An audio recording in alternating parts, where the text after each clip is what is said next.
to our town council meeting tonight. It is 6:30, and so we will begin with a roll call. Councilmember Andrews, Present. Councilmember Beckman, Here. Councilmember Casissa, Here. Vice Mayor Thomas, Here. Mayor Ravazio. Here. And now if you could join me in a salute to our flag. I pledge allegiance to the flag of the United States of America and to the republic for which it stands, one nation, under God, indivisible, with liberty and justice for all. Thanks very much. We will begin tonight with open time for public comments. Any member of the public may address the town council concerning any item that is not on the council's agenda tonight. Speakers will be limited to 3 minutes. Is there anyone in the room who would like to speak? Yeah, if you could come to the microphone, you might need to put the switch on. We'll get one of our official Thanks, Captain. on switchers to do that for you. Hello? Is it- Hello. Okay. Yeah, these mics are a little weird. You need to kind of lean into them a bit. Just like a singer, right? Yes, please. And if you'd like to sing it, you can sing Oh, it too. I printed out my talk because 2 minutes, I was going to talk for 2 minutes. I'm the president of the Corte Madera Town Band. And this is Kim Bishop, and he's the vice president of the town band. And 2 minutes isn't very much time. So I printed out my talk. I gave it to all the council people. And just in case I forgot something, so I'm going to sort of speak from my notes. And then Kim is for 2 minutes, and then Kim's going to speak for 1 minute. Hello, I'm Tanya Weiss.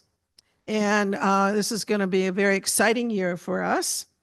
And music is one thread that holds a community together. And your encouragement from Corte Madera really has helped us going.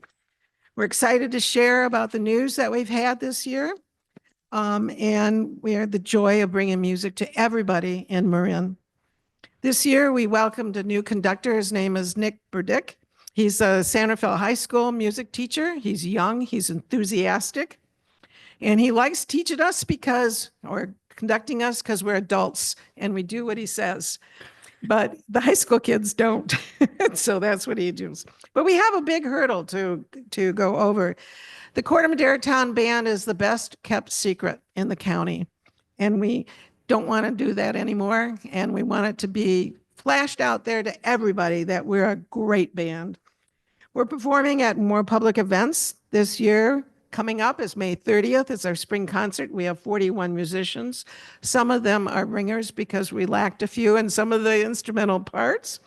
June 15th is a summer concert series. I don't think we're opening it, but maybe we are for the summer concert series in Minky Park. And July 4th, it's the pre-parade at Minky Park. Coming up in 2025, we're going to play at Wolfstock in the Marin Humane Society. There's 900 people that come. Our banner is going to be front and foremost for the town of Corte Madera and the Corte Madera Town Band. We were asked at the Golden Gate Band Festival to play this year on June 15th. I had to turn it down. It's a festival where 10 bands play. We're in the Golden Gate Park in the band shell there because it's June 15th, and that was our other concert for the town of Corte Madera. We are going to play at the Oktoberfest, October 11th, and then we have our holiday concerts and our spring concerts. Those dates aren't set. Wherever we go, we're gonna plaster our banner, our signs about Corte Madera and their town band. Why does it matter that we're building this year and going? We need to track more musicians. We're not just playing music, we're creating connections and publicity for the town of Corte Madera and our Corte Madera Town Band. And so we need some help from you. If you know somebody who plays an instrument, please send them our way. If you love community events, help to spread the word and enjoy great music. Come to our concert. I have more flyers for our May 30th concert. It's the community center, May 30th, Friday night, 7 o'clock. And on one final note, we believe that bringing music brings people together. And we're all about music, community, fun, and we have heart. Now I'm going to turn the the mic over to my Vice President, Kim Bishop. Thank you very much. Hello, everyone. We're here tonight to ask you to continue your support of the band. We're asking for $1,000 more this year. It seems that the cost of everything goes up and up. I don't want to bury you with the minutia of our finances, but I think you should know a little bit about how we spend your money. Our grant last year was $6,500. Of that, $6,000 went to pay our conductor. We spent about $500 on short sleeve shirts embroidered with the band logo. We need to spend the same amount on long sleeve shirts and more on vests and hats. We are fortunate that we're using Redwood High School's band room for free, but when the room is not available, we need to rent a rehearsal at Miller Creek School, which goes for $125 per night, plus $125 for the bathrooms. Then there's the sheet music and the website and the speaker system and the setup costs for our concerts, Dropbox costs, storage units, and on and on. Our band members are all volunteers and pay for their own instruments and the maintenance thereof and transportation to rehearsals and concerts. The music is free, but the cost of bringing it to you is not. We are very grateful for your support and ask for its continuance. No, you didn't. Well, you each were given 3 minutes and you used yours, but you still have a minute to go if you'd like anything else to Well, say. we'll hope you'll come to the concerts. Thank you.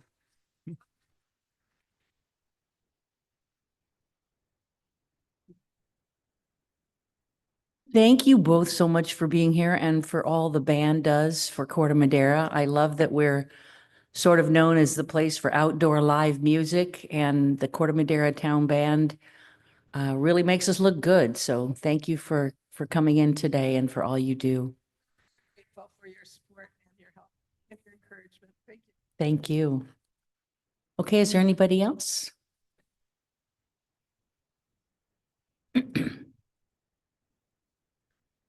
I wasn't planning on speaking tonight, but first I just wanted to thank all of you. Probably going to get emotional for your civic engagement, town staff, policemen, because now more than ever we need it.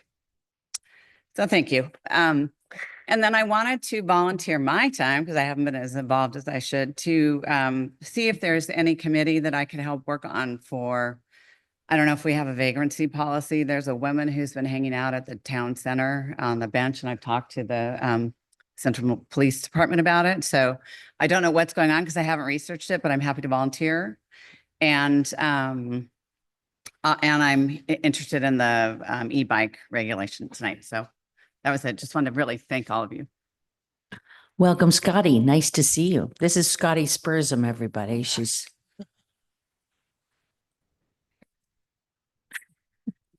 Thank you. Thanks for coming and for your offer to volunteer. Anybody else in the room? Anybody online? No hands raised online and no emailed public comment for open time. Okay, so that means we can move on, and we have no presentations tonight. The consent calendar is up next. These are items that have either already been discussed or are felt to not need any discussion tonight. However, if there's somebody from the council or the public or staff who would like to pull anything off the consent calendar to discuss, now would be the time to do that. Anybody on council? Anybody in the room? Anybody online? No hands raised online, no emailed requests or public comment for for the consent calendar. Okay, then I will entertain a motion. I'm going to make the motion to approve the consent calendar. Second. Councilmember Andrews, Yes. Councilmember Beckman, Yes. Councilmember Casissa, Yes. Vice Mayor Thomas, Yes. Mayor Ravazio.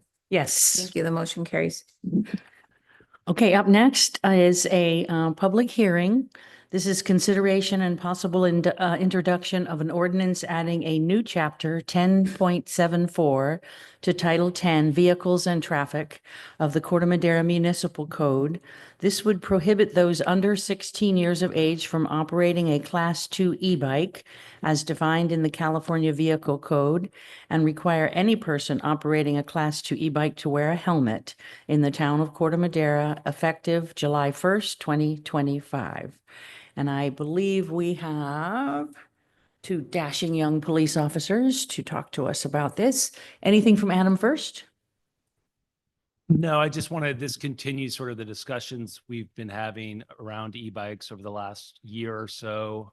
Obviously, a important topic and one that I think CMPA has really been leading on. And so we wanted, I'm just grateful for Captain Kelly and Lieutenant Duenas to be here tonight to present this and answer your questions tonight. So thank you. Go right ahead. Good evening, Mayor Ravasio, members of the council. I'm Captain Khalili. This is Lieutenant Duenas. Could you hang on just a second? Could we get more volume from the mics at the presenter stand, please? Thank you. This is Lieutenant Duenas. Lieutenant Duenas oversees our traffic division. And so tonight I'd like to present for your discussion and decision on whether or not the council is going to adopt this ordinance. Assembly Bill 1778, which is also known as the Marin Electric Bicycle Safety Pilot Program. Next slide, please. As we all know, we have some of the best trails and a very active group of residents that love to ride bicycles.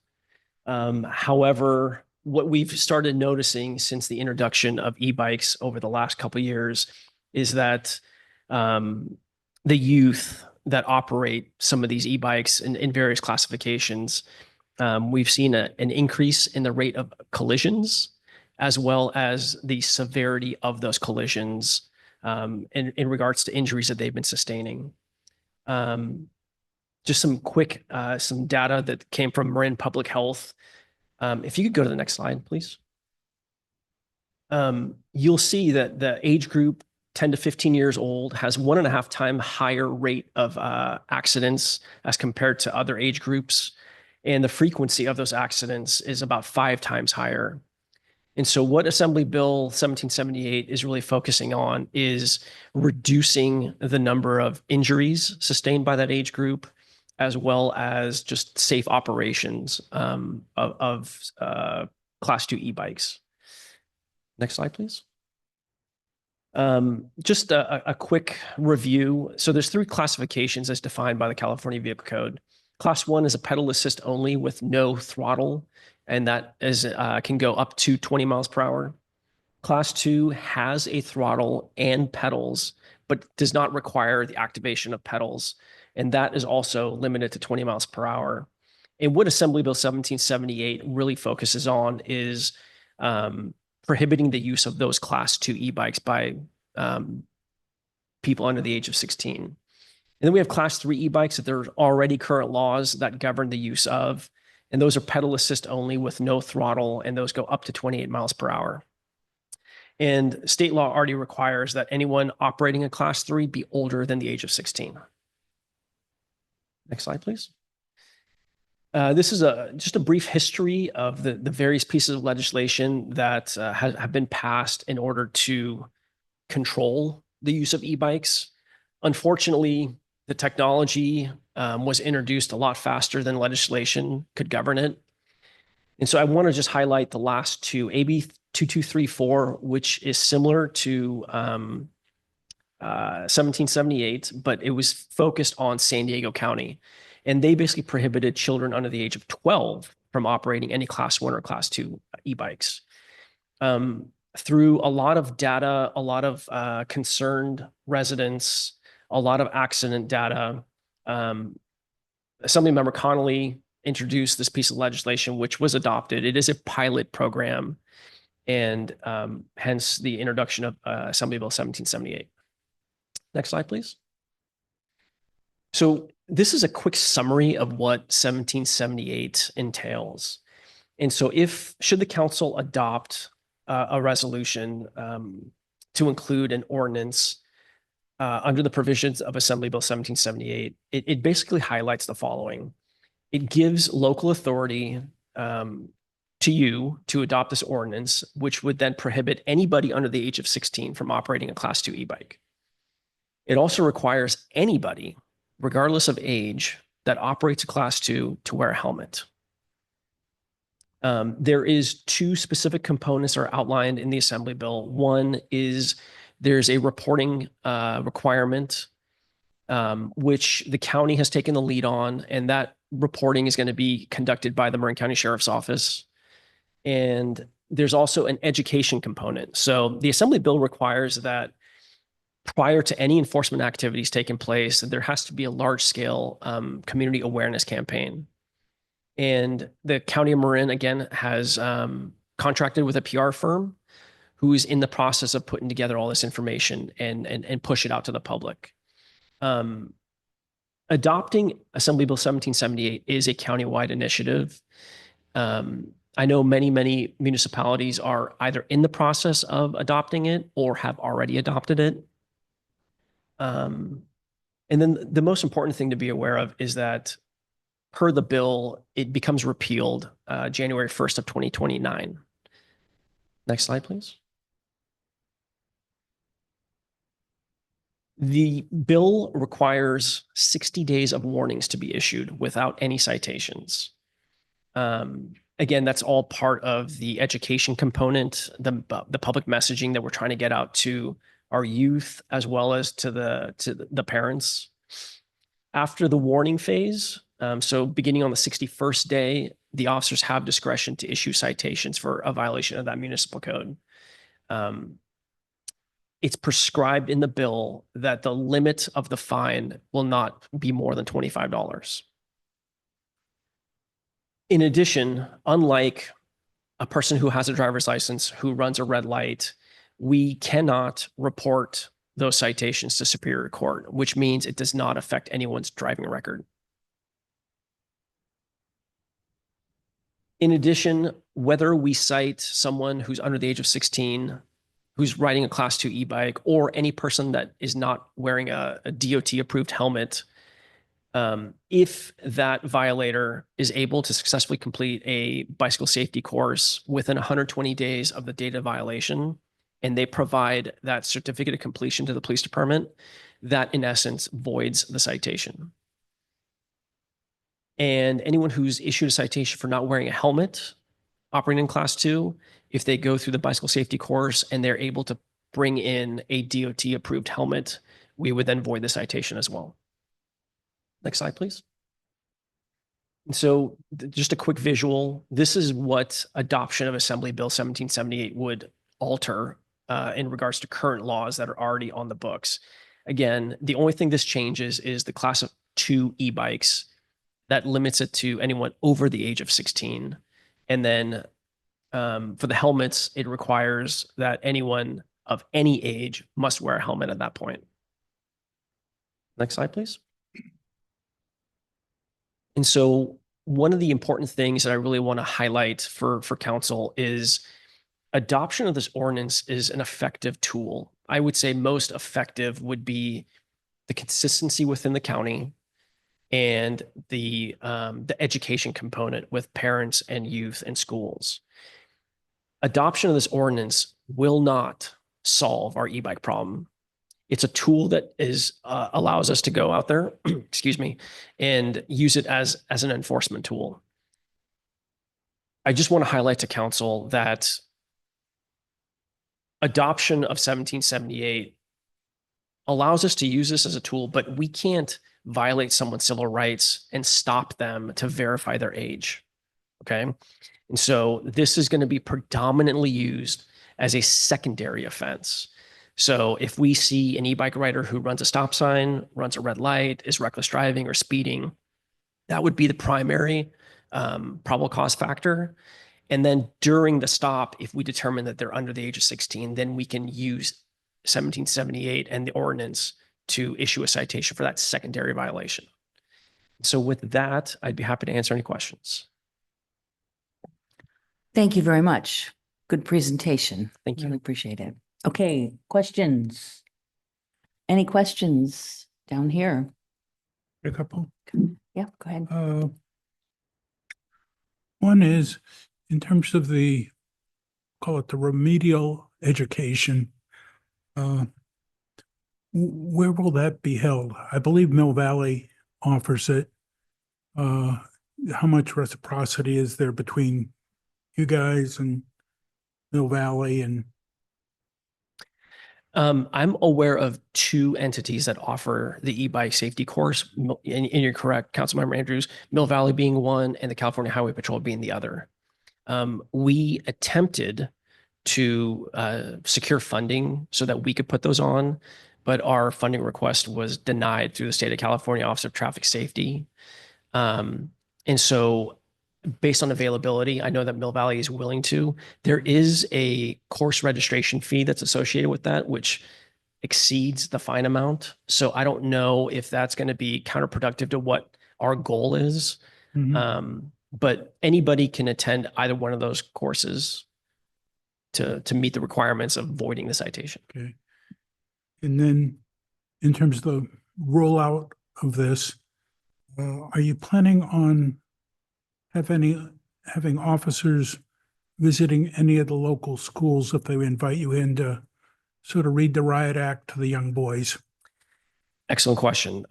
I can tell you we've done that till we're blue in the face already. Over the last 2 years, we've really partnered with our local school districts, and our school districts have been instrumental in adopting registration programs in the past. I know they've kind of taken a different stance at this point in the hopes of adopting this ordinance, but I don't know from a law enforcement perspective how much more public education we can do. We've already, gone hard on social media. We are going to look to partner up with the towns and city in our jurisdiction to do newsletters, but really the brunt of the public awareness campaign is going to come from the county. Good, thank you. Thank you for the presentation. Have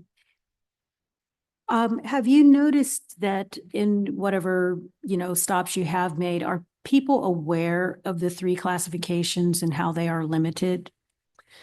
Yes. I think one of the biggest challenges we face and have faced over the last couple of years is understanding the intricacies of the current laws, how many wattage per motor is permitted. I know some manufacturers have workarounds of altering software to make these things operate at much higher speeds than the 20 miles per hour. We've experienced class 2 e-bikes traveling at 40, 50 miles per hour. That is not uncommon.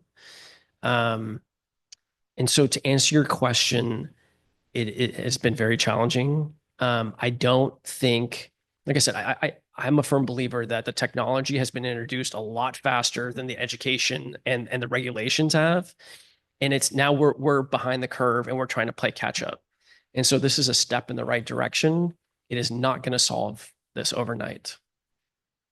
Yeah, I always, stomping around about technology getting ahead of the people. And it's every technology that's ever been introduced has done this. And we still haven't learned to slow things down. Humans, huh? Right. The other question is, how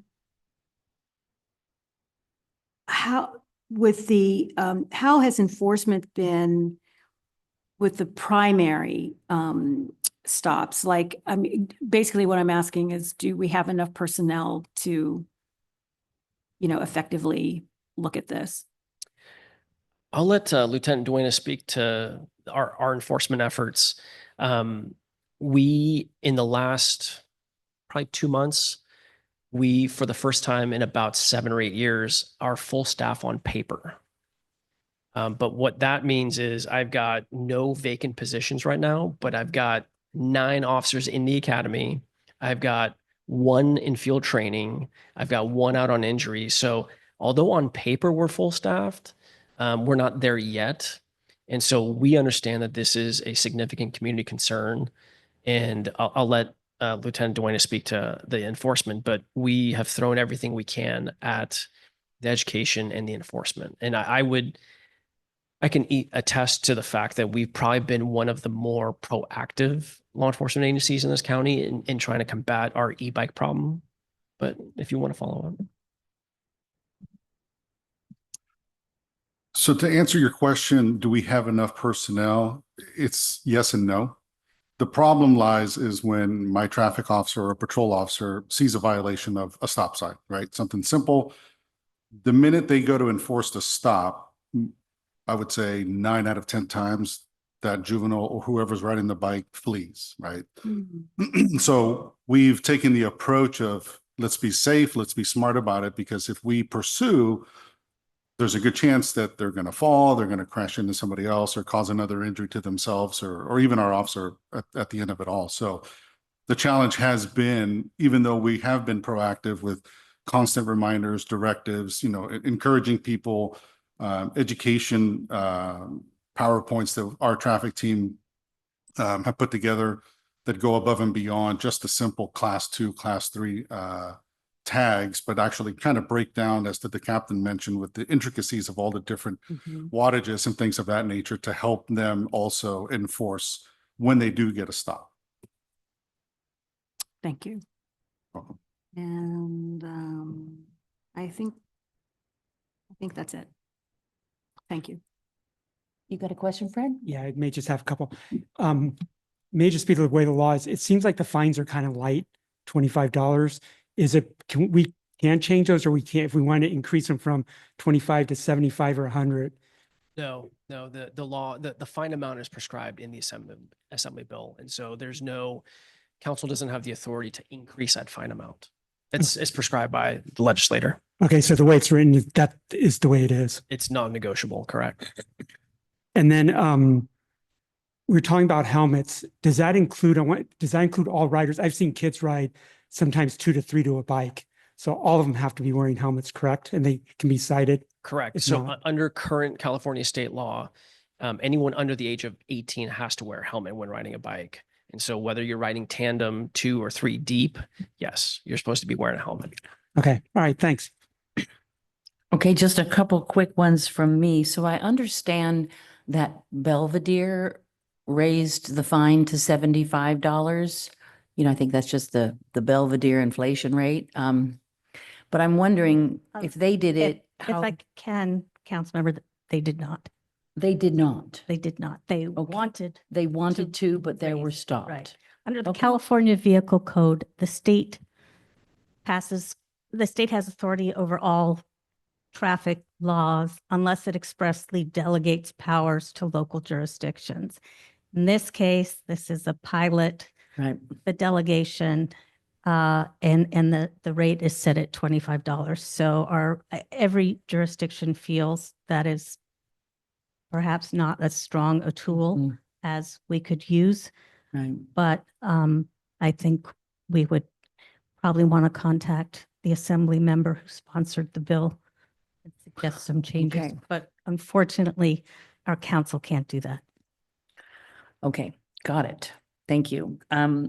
My other question is there any way that occasionally, maybe just the school morning time and maybe occasionally on the school afternoon time, we could put an officer on an e-bike? Because it's a lot of times on the pathways and where the pathways intersect the roads that the wheelies and the craziness is happening. So would there be any way we could put an officer on an e-bike? So I will tell you that we actually our traffic officers on the motorcycles have Okay. been specifically patrolling those pathways and whatnot. And to Lieutenant Duenas' point, we've seen a significant increase in the number of juveniles fleeing from our officers on Mhm. e-bikes. Unfortunately, the way the law is written and our policy, in order for us to continue in that pursuit, the risk of capturing that suspect has to outweigh the safety it Right, creates. I understand. And so, our officers have to make a split-second decision of going, is this worth it? What if they're fleeing at a high rate of speed and they strike a pedestrian? And so I can't recall of one incident where our officers have pursued just for a simple infraction of an e-bike violation. Because again, for us, the safety of the general public far outweighs the apprehension of a Mhm. juvenile on an e-bike. I wasn't so much looking to increase the apprehension rate of those who might flee, but just to increase your visibility and not only let the bicyclists know you're out there, but let the walkers and other people know that you're out there watching the bicyclist. I think it would just be a good way to get that public education going if there's, It's a great point. and not, and the motorcycles can't go on the bike path. Right. But a regular e-bike Right. could. So we managed to get funding to secure 2 police e-bikes. They're class Excellent. 2 e-bikes. And through our grant, now that the weather's better, we will certainly make sure we do our part to have our officers out just for higher visibility purposes. Great. Maybe there's a volunteer job for Scotty Spursum right there. Just kidding.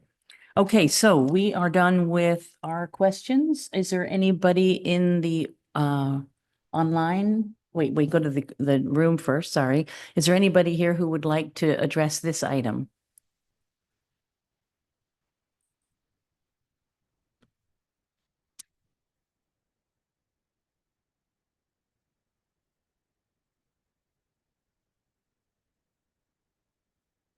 Okay.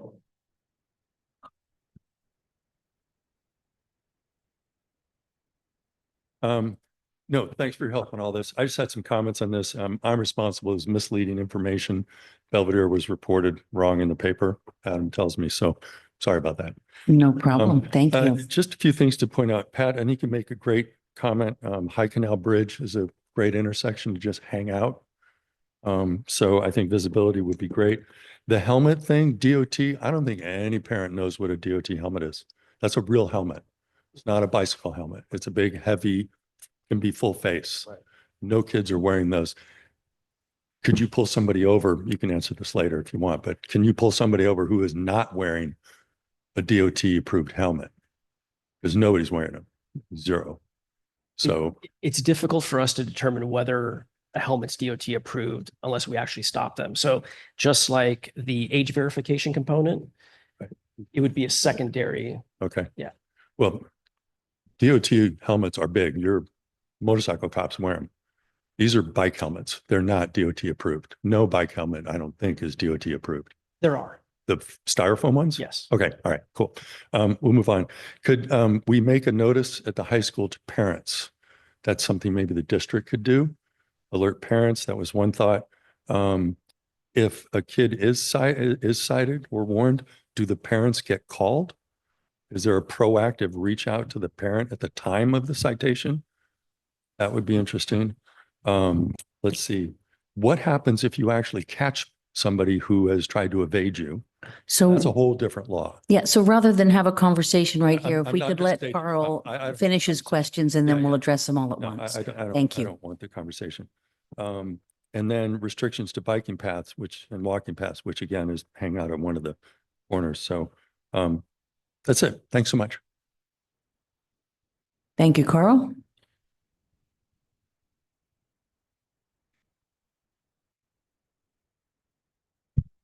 Hello, Mayor and Council, David Bell, East Corte Madera. Thank you for putting this on your agenda and conducting this public hearing. I learned a lot. Like others, I was really disappointed in the weakness, but I understand now it's prescribed by AB 1337. Yeah, I wish it could be a higher fine and not have a probationary period. But I do agree with the officers that we need to be consistent with our neighborhoods, especially since many kids cross town boundaries going to school. And I do see you're going to have a problem with enforcement. So I want a foot stomp. Maybe you can't put, the big thing is speed.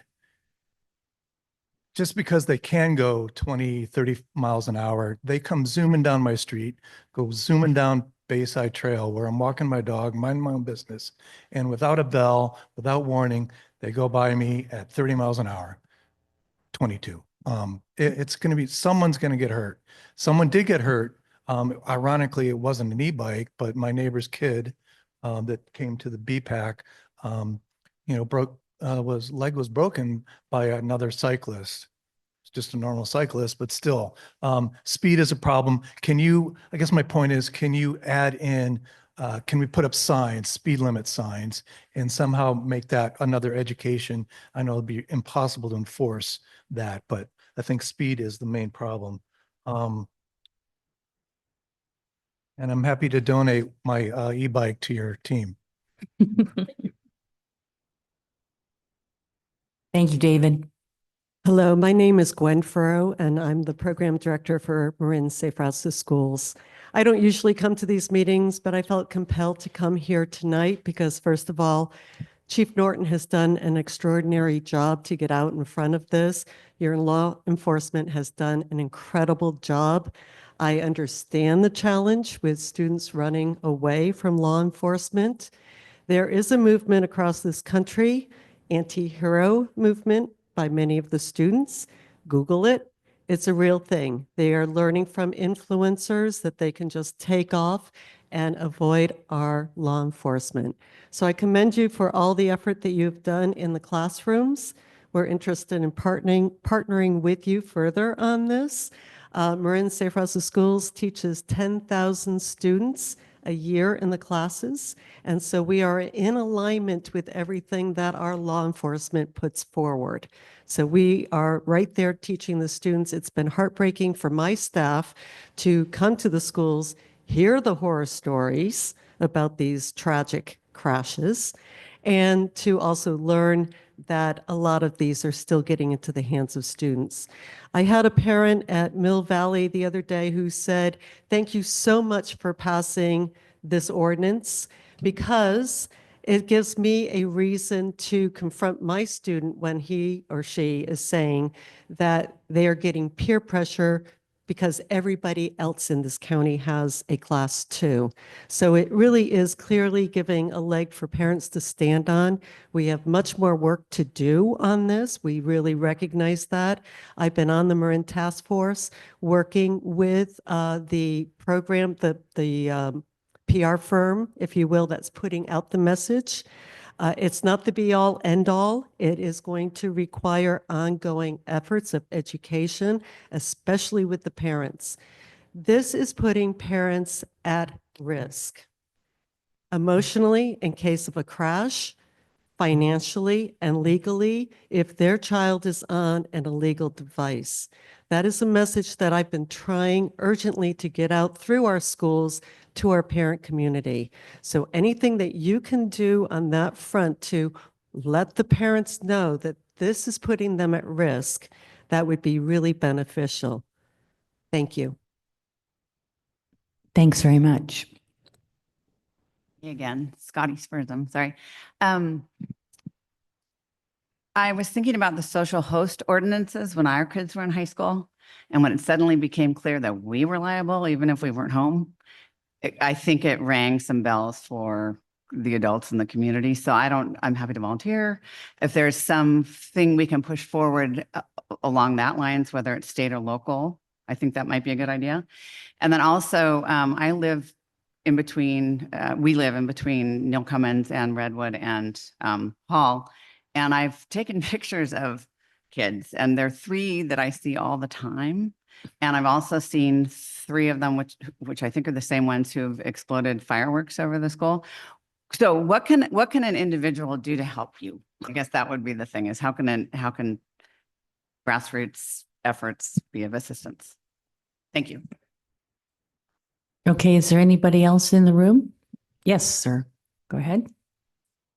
Hi, Alex with Mill Valley Refuge Service. Wasn't expecting to talk about this topic tonight, but it actually affects our drivers. We warn our drivers when we're in your town to be aware of the kids on these bikes. As fun as they would be, I wish I had access to one as a kid. Probably be a great time, but knowing the dumb accidents I got into probably needs to be tapered down. So we do our best to make sure our drivers are aware, and any sort of actions that this will do would be great. Keep it safe for all of our drivers and the kids too, for sure. So thank you. Thanks very much. Anyone else in the room tonight? And what about online? No hands raised from attendees online, and the emailed public comment that was received was added to the website earlier today, and no additional public comments were received via email. Okay. Bring it back to council then. What's your pleasure? I am happy to support this, and I'll move introduction of the ordinance. I think first of all, thank you, Captain Cleely and Lieutenant Duane's great presentation. Really appreciate it. I think it's clear that we've got a serious public safety issue on our hands, and the community has asked us loud and clear to do something about it. This is a tool that we have been given, right? It is now an additional tool in our toolbox, and I think we should give it a try. I think this council has shown its willingness on any number of issues, whether it's short-term rentals or what have you, to take action, try something, see how it works out. If it's not effective, we'll revisit it. But I think that this would be a good thing for us to try. This is something that numerous other cities in the county have already adopted. I don't see any reason why Corte Madera would not follow suit there. And the last thing I would just add is a PSA to parents. I know we've got all good parents in the room here, but whoever may be watching out there, please have a talk with your kids about not fleeing from police officers, because that is a really bad habit for kids to form. And that can get very dangerous down the road when kids get older and they're not kids anymore, and who knows what they're doing.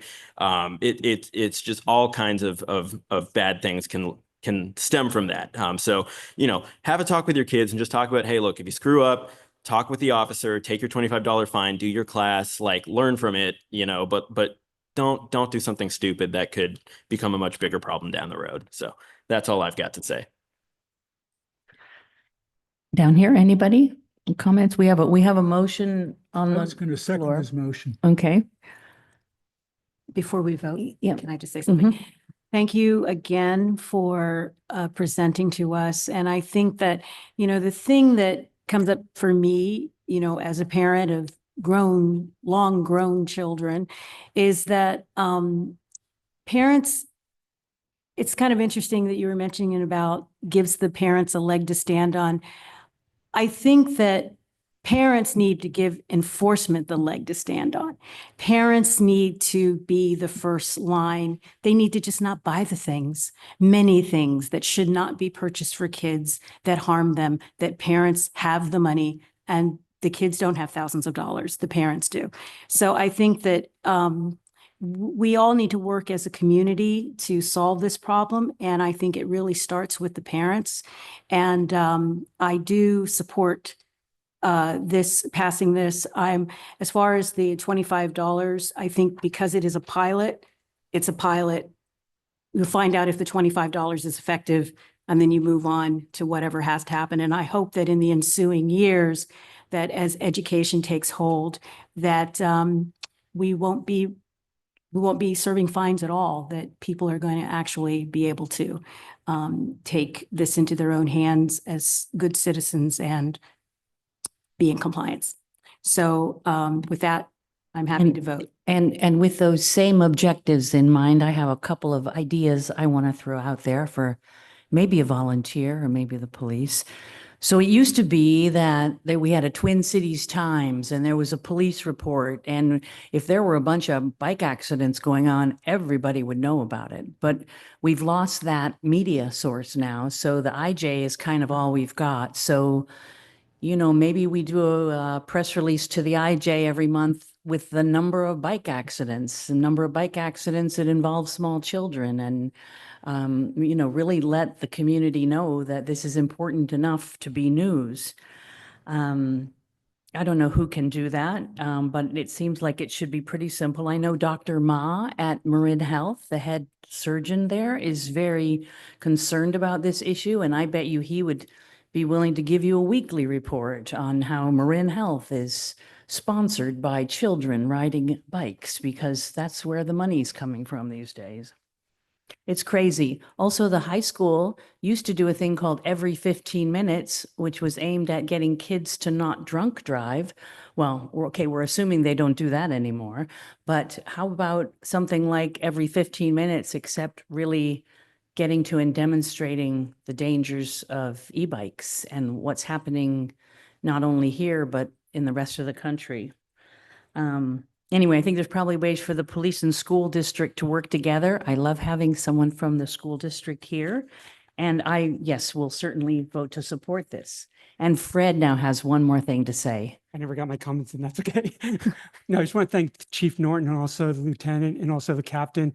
It seems like Central Marin Police has been on the cutting edge of trying to get to this issue and trying to address it. So I just really appreciate that. I think it's really good for our community on the way that you guys show up and your officers show up, trying again to address the issue.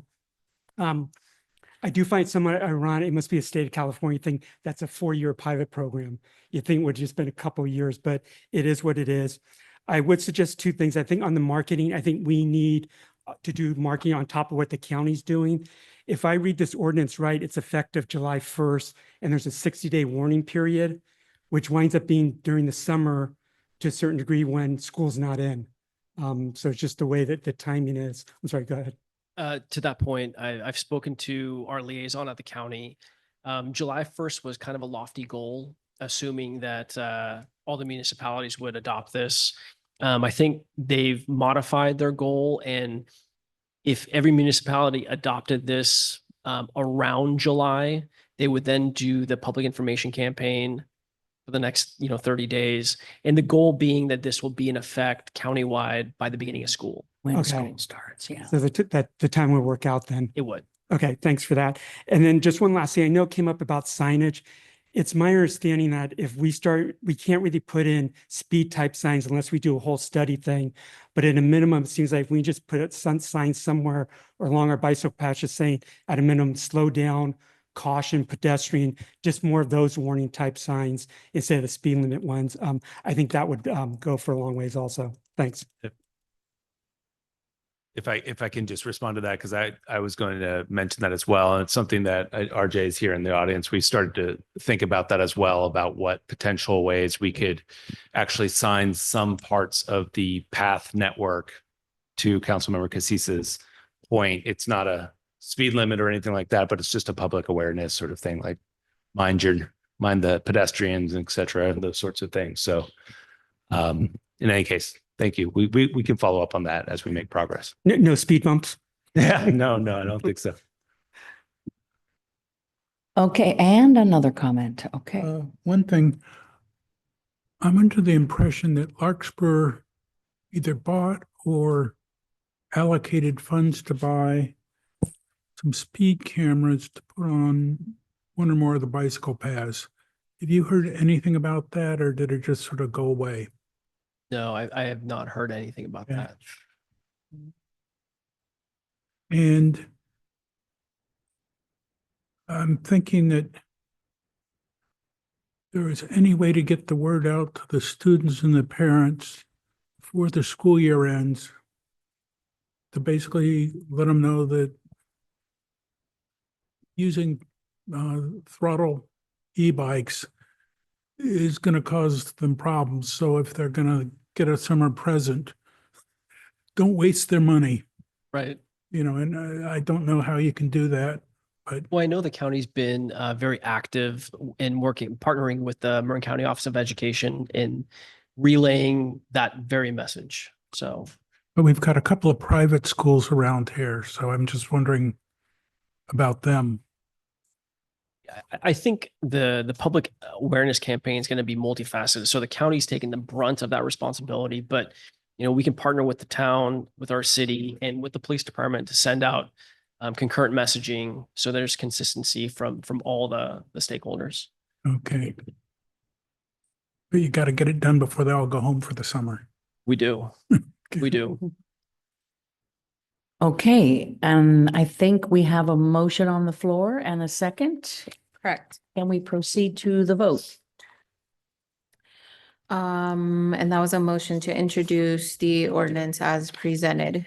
So let's go with Councilmember Andrews, Yes. Councilmember Beckman, Yes. Councilmember Casissa, Yes. Vice Mayor Thomas. Yes. Mayor Ravazio.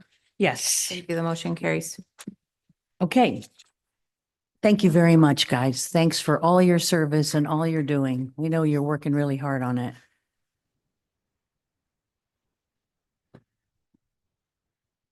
Okay, coming up next, we have consideration and possible adoption of a resolution 2325 approving the base rate change application of Marin Valley Refuse Services to enable a fair rate of return as required under the existing franchise agreement. This would be by increasing by 2.80% the current maximum rates that may be charged for delivery of solid waste collection and dual stream recycling services with rates and terms and conditions effective July 1st, 2025. And we will begin with a staff report, and it looks like Rebecca Vaughn, our wonderful Assistant Town Manager, is ready to go.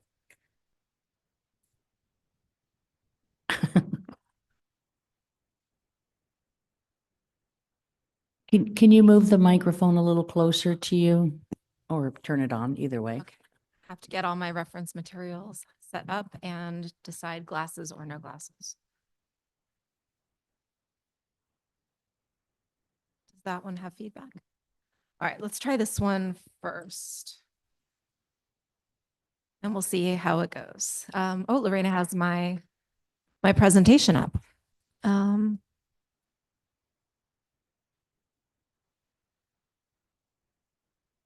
Good evening, Mayor Ravazio and council members. Tonight's item brings forward Mill Valley Refuse Services base rate change application for the upcoming fiscal year 2025-26.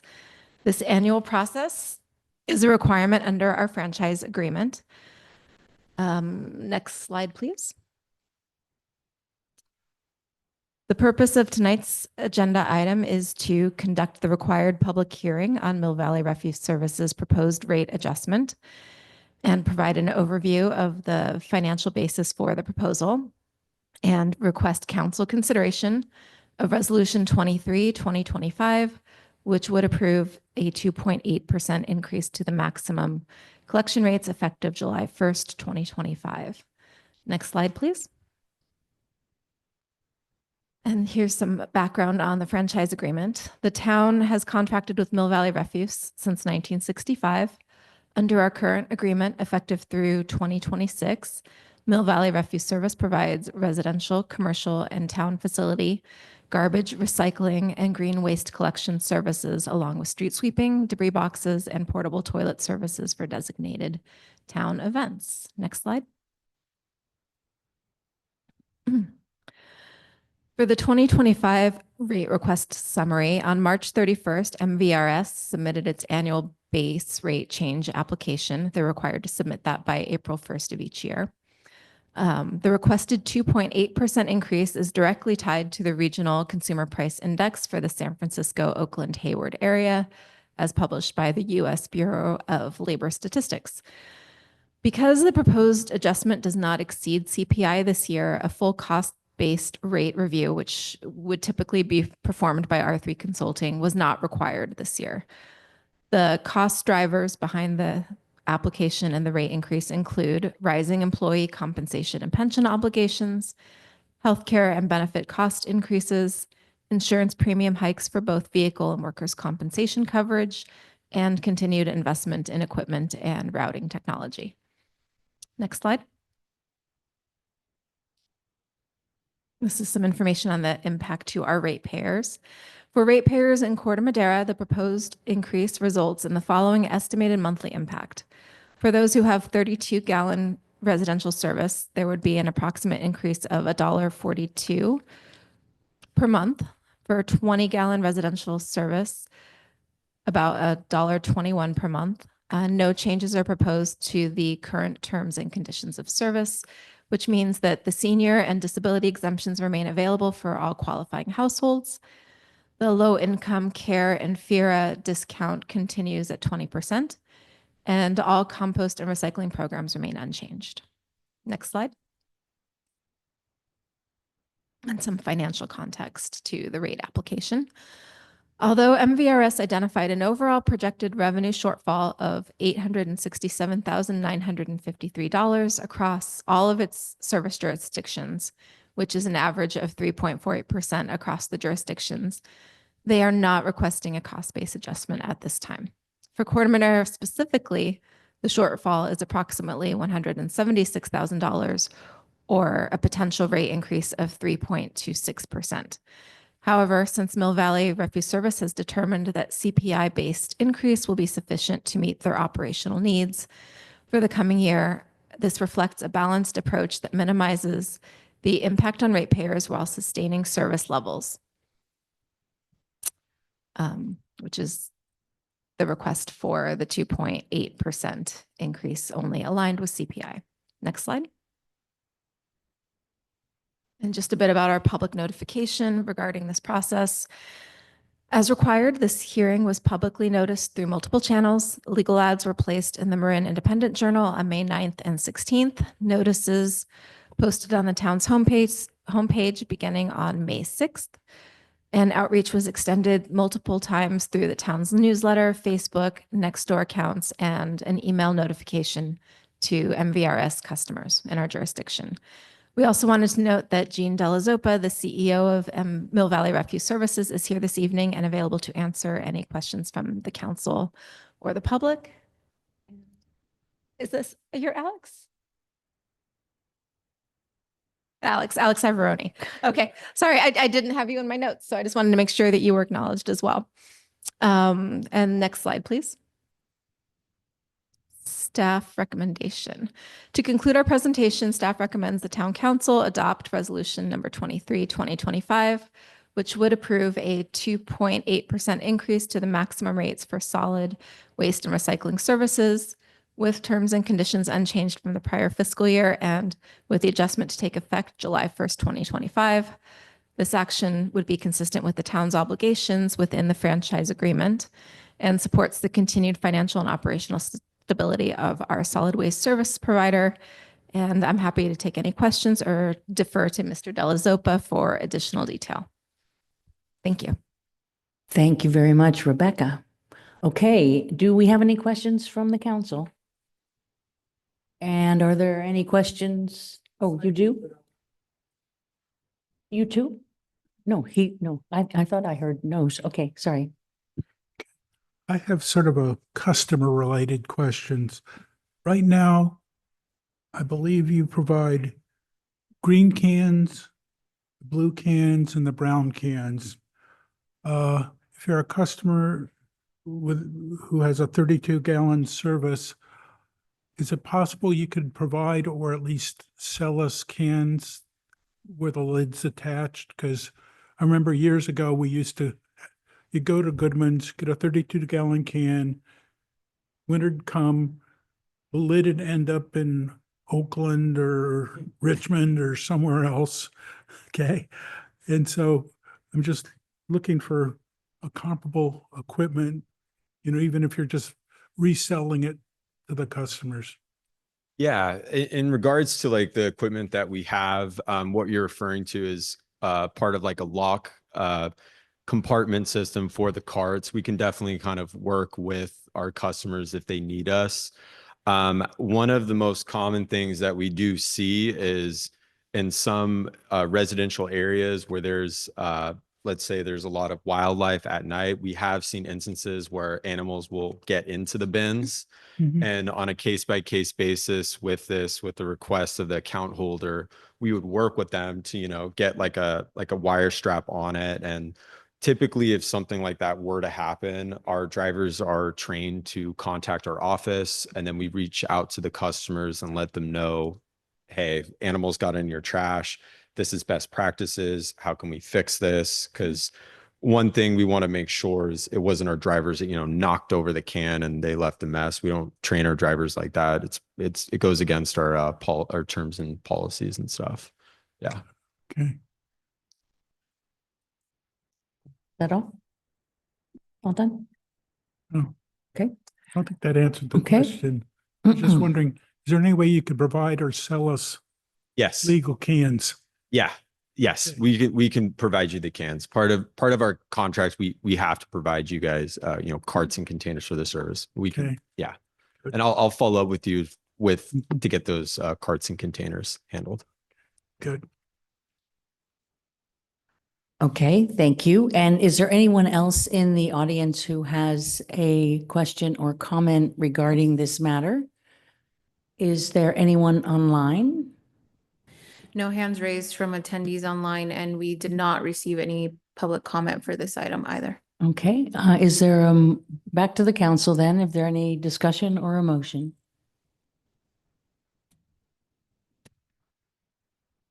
I'll move it.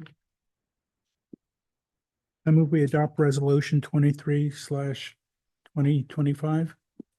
Yeah, I can second that, seeing as the proposed increase is in line with CPI. Councilmember Andrews, Yes. Councilmember Beckman, Yes. Councilmember Casissa. Yes. Vice Mayor Thomas. Yes. Mayor Ravazio. Yes, Thank you. The motion carries.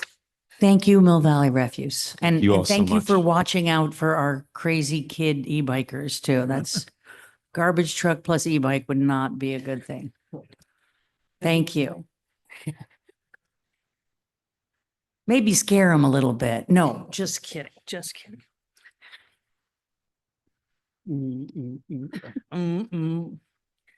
All righty, it was getting a little boring, you got to admit. Okay, next up is 5C, discussion and acceptance of annual report on staff vacancies, recruitment and retention effort as required under AB 2561. And I'm guessing that's Adam. No. Oh, Rebecca, sorry. Thank you, Mayor Ravazio. Welcome back. Thank you, Mayor and council members. Let me just get set up for presentation number 2.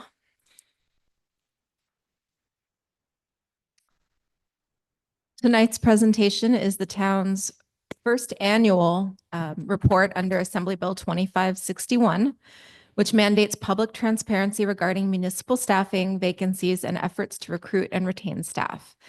This is an opportunity for us to share a little bit about where we stand and how we're proactively addressing workforce challenges that we've been experiencing. Next slide.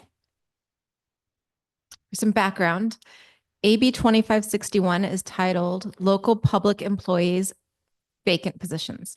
This law added section 3502.3 to the California Government Code and requires local agencies to publicly present the status of job vacancies along with recruitment and retention efforts at least once per fiscal year, and specifically before a jurisdiction's budget is adopted, which is why we're bringing this forward now rather than later in June. Next slide.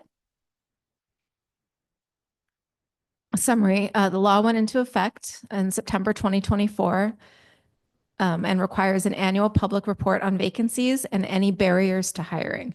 Importantly, if any bargaining unit exceeds a 20% vacancy, that would trigger additional disclosure and discussion. Not to jump ahead to future slides, but we don't have a 20% vacancy rate, so we don't have additional reporting requirements. But since this is the first year of our reporting under this new law, we just wanted to provide some context and some background and a little bit about what we're doing and how we got to that point. Next slide. This is some background on the law that we may not include in future years' reportings, but I thought it was important to add this first time. State legislature adopted AB 2561 in response to growing concerns about persistent staffing shortages across local governments. These shortages not only burden existing employees, but also it reduces the quality and the reliability of the services that we provide to our public.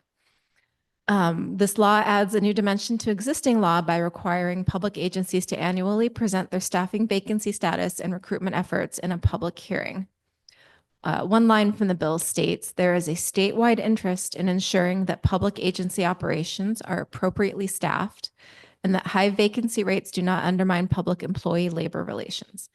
The goal of this requirement is to increase transparency and promote accountability and ensure that local governments are proactively addressing workforce challenges in collaboration with their employee organizations. If a single bargaining unit's vacancy rate reaches or exceeds 20%, the public agency must, upon request of the recognized employee organization, provide additional detailed information during the required public hearing. The enhanced reporting is not automatic and is only triggered if that vacancy rate exceeds the 20% and the recognized employee group requests the information be presented at the hearing. Next slide. An overview of our current staffing. As of May 12th, when I began writing this report, Corte Madera had a total of 41 budgeted full-time positions, which does not include the town manager, who is not in a bargaining group. We're pleased to report that the town currently has just one vacancy, which was a lot of effort on the behalf of our human resources consultant. And that resulted in an overall vacancy rate of 3.6%. The slide shows the breakdown of the vacancies. The only vacancy currently within the town staffing is in the confidential professional technical mid-management group, and that is the building inspector / plans examiner position. Because none of our bargaining groups meet or exceed the 20% vacancy threshold, we're not required to report additional metrics under this law, but this did provide us with a good opportunity to share the value of our recruitment efforts and challenges openly and highlight the excellent work that our contract human resources consultant, Chanel Seraldi, has been undertaking since engaging with us last year. Next slide. Corte Madera continues to evaluate and refine our recruitment strategies. Some of the ongoing efforts undertaken include expanded outreach efforts and enhanced job postings, improving communication and engagement with applicants, leveraging regional and professional recruitment platforms, actively promoting the town's competitive benefits and supportive workplace culture. And while our vacancy rate remains low, we continue to face the same challenges as many agencies in Marin, including the high cost of local housing, lengthy commutes for non-resident employees, and intense competition for qualified professionals, particularly in technical roles. Regarding the building inspector and plans examiner recruitment, we expect to open that recruitment in the coming weeks and have a targeted placement date of summer 2025. Next slide. Corte Madera is proud to offer a range of innovative benefits that support recruitment and enhance our long-term retention of our staff. Attached to the staff report is the onboarding brochure that Chanel Seraldi created to acquaint our new hires with many of the benefits available to them. I would love for you to take a look at that and see the many benefits that we make available to our hires, including flexible work schedules where feasible, career growth opportunities, and certification pay incentives, support for professional development, including participation in the Marin Sonoma Leadership Academy and other training opportunities tailored to specific career areas, and internal promotional pathways. Next slide. And this slide shows a sampling of what our town offers, some of which are unique among our neighboring cities. A $1,500 annual wellness and green commuting reimbursement benefit that covers fitness classes, park passes, wellness tools, among other fitness and health and wellness related expenditures, as well as green commuting reimbursements. A $350 per year fast track reimbursement. Childcare and recreation subsidies within our Parks and Recreation Department for those who would like to take advantage of those. Fully paid dental and vision coverage, and generous flexible work schedules where feasible. And as someone who herself has worked here over 10 years, I can attest that these benefits are part of a broader culture that values work-life balance, continuous learning, and long-term public service. Next slide. These ongoing challenges aren't unique to us. Many of our colleagues locally are faced with the same recruitment and retention challenges. Some vacancies are just more difficult to recruit for than others. And if they happen to hit at a time when multiple jurisdictions are recruiting for those same staff, we're competing among the same applicant pool. And a high cost of living and housing in our county contributes to the difficulty in recruitment, long commutes for non-residents, regional competition for skilled staff, and continued monitoring of hiring trends and turnover. things change rapidly, and we're lucky to have Chanel Soraldi keeping tabs on all of that for us and helping to identify ways we can increase our outreach and try to attract a broader applicant base. Next slide. And in conclusion, Corte Madera, as you can tell from the staff report and the attachments, we're in a strong position. We have minimal vacancy and a proactive approach to workforce development. Staff will continue to monitor hiring trends and update our strategies as needed to remain competitive in our region. And staff respectfully recommends that council accept the AB 2561 report as presented this evening. Thank you. Thank you, Rebecca. Thanks very much. Okay, are there any questions here from council? Just questions? Any questions from our audience, either in room or online? Lorena, anybody online waiting? No hands raised from attendees online and no email public comment for this item. Okay, then we'll bring it back to council for any conversation or motion. I am happy to move acceptance of the item, but I am going to vent real quick that I think this law is ridiculous. All this information is already public information, and I think mandating an annual presentation of public information does not do anything to help anyone, but it does place just a little more burden on our already overworked town staff. Thank you. In future years, we will not have the summary of the law. But Oh, you didn't do anything wrong. And I will also say that we opposed this law at Cal Cities, for what that's worth. It was attempt, yes, I remember that. Anything down here? Any comments? I just kind of want to second what Eli was saying. As you were going through that, I was thinking, this staff knows how to recruit, manage, bring in this staff. And since we're only at 3%, when their concern is if it reaches 20%, then I'd say we probably don't have a problem. So you know, it may be worth noting, Mayor Ravazio, that we did have vacancies in the past year to 2 years that were difficult to fill. And I don't know what the calculation would have been at that time, but we have been very proactive in attracting and attempting to retain the best staff possible. And I will say the one silver lining, I guess, of this legislation is that we get to show you some of the work that's been done yes, by our. I was saying, I was sources. realizing there was a silver lining as we were listening. It's like, this is important stuff and we're really glad that you're doing it. And I have total faith that staff is handling it well. You do not need the council on this, in my opinion. But we can take a vote and go along to get along. And actually, Mayor Ravazio, we don't need an actual vote for this item. It's just accepting the report. Well, So to if you'd heck like- with it then. We accept the report. Thank you. Thank you, Rebecca. And thank you, Rebecca. very Thank much. Rebecca. And thanks to everybody who made the recruitment possible and to get us to this very, very good place in our staffing. Okay, so coming up next is 6A, discussion of draft fiscal year capital projects budget and draft 5-year capital projects plan, including projected expenditures from the sales tax override fund. Okay, Mayor Ravazio and council members.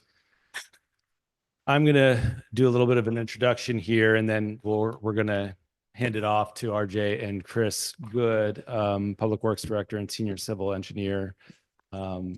As you know, Chris will be talking about this in the next fiscal year. Chris will be responsible for carrying this out, so making sure that Chris is here. But really this item here, and I just want to emphasize, this is coming to you early in the budget development process so that the council can have an opportunity to review where we are currently in the development of our capital budget.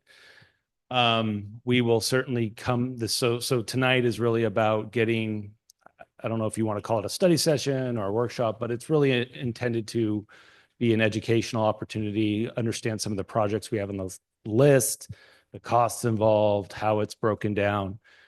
And then we can take that input and feedback and then revise it from the council, what we hear tonight, and build it into the June presentation. And just as you're aware, I made a note of this on Friday's email, but we will be scheduling June 17th for the first budget hearing presentation, and then a July 1st adoption date. And that will be, of course, those meetings will be both capital and operational budget. And we have Chris Petlock here, who I introduced to many of you earlier today, but our finance director in the audience as well is just listening to this presentation.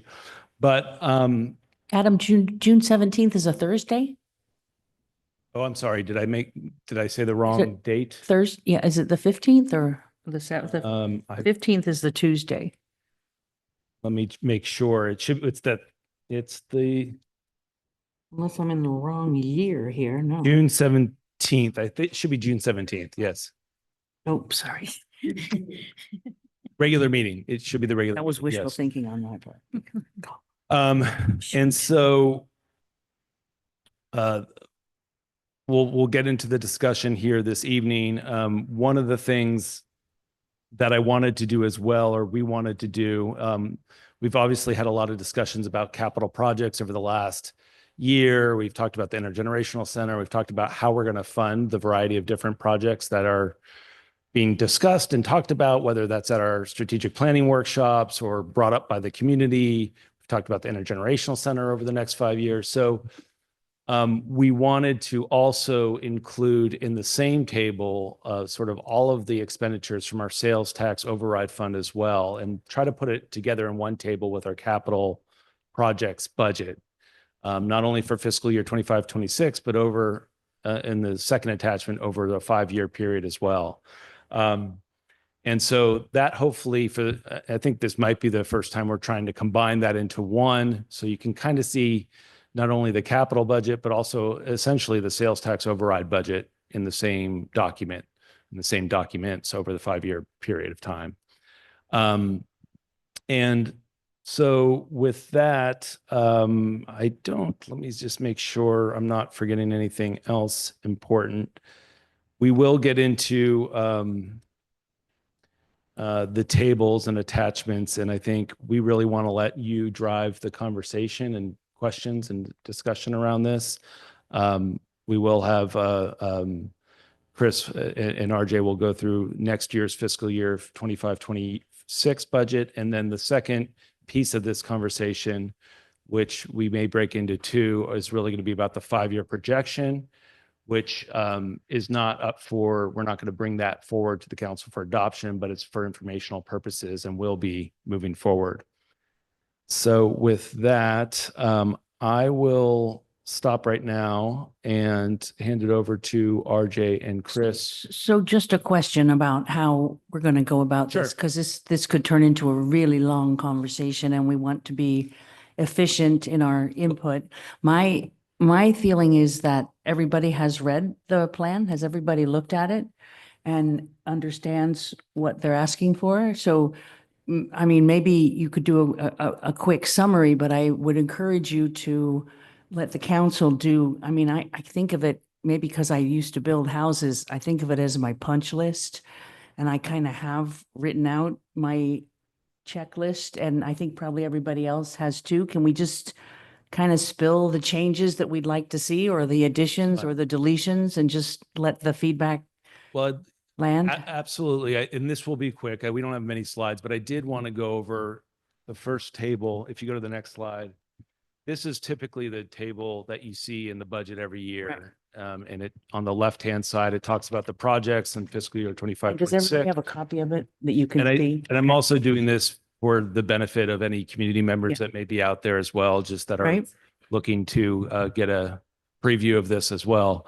And then on the top, you see all the different sources of funding, essentially, that ends up funding the various different capital projects that we have, that we work on in any given year. And so just to explain that, this is the document that ultimately we want to make sure we're on the right track, so that when we come back on June 17th and you see this again, it's sort of been reviewed once, and then we move on from there. So with that, I'll hand it over to Chris and RJ, and they can just go. We're going to, I think, take this piece of the discussion first and move on from there and talk about 5-year projections later. Sure. Thanks, Adam. So we basically provided an example project from each category from the You know what? proposed. Stand by just a second. In the audio room, can you reduce that mic, please? He's getting feedback. Yeah. It should work if he drops it down the volume. Let's see. Okay, I think it's working now. Okay, so like I said, we chose like an example project from each category: multimodal transportation, flood control, parks and rec, and climate adaptation. So I'll just really quickly go through those. Fernanda, Lorena, can you go to the next one? One more. So you may have already seen some of these. We've done workshops for a lot of these projects. This is from multimodal transportation. It's the Madera Gardens Complete Streets project.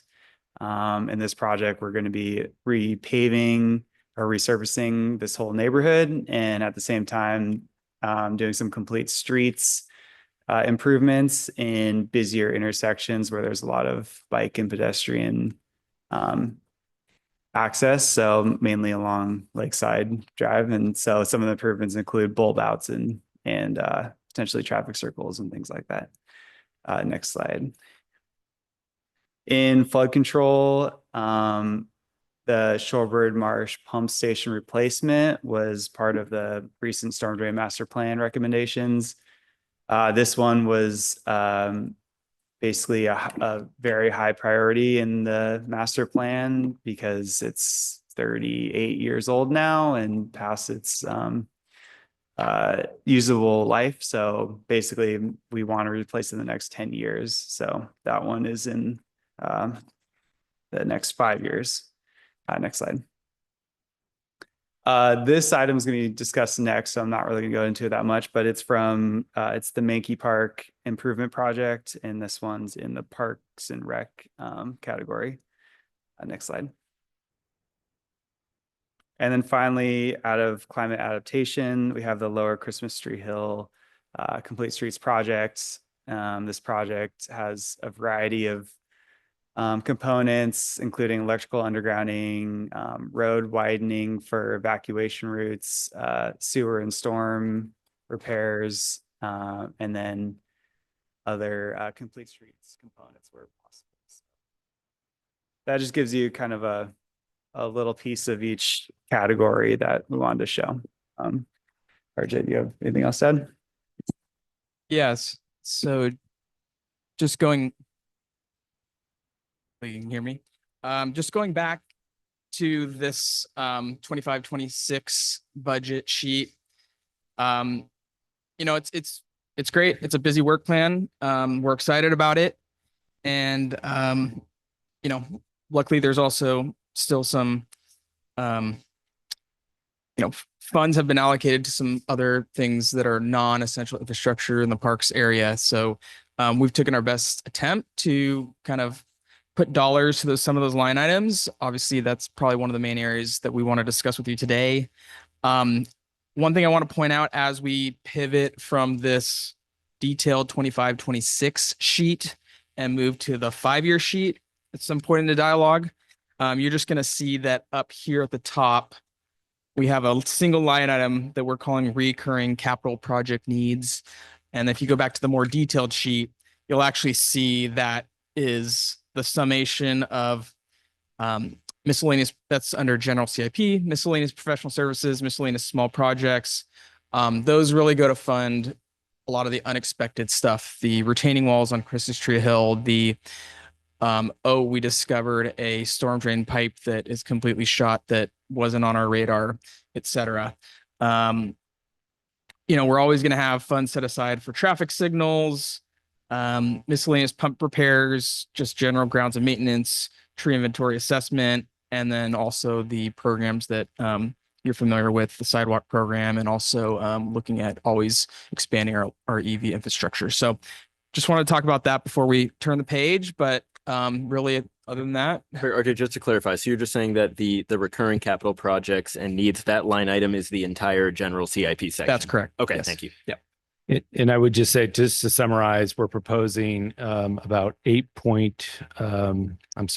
$12.8 million in capital projects in 25-26.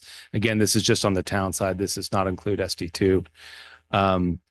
And of that, about $9 million of that is going to be projected to be funded by the Corte Madera Sales Tax Override Fund.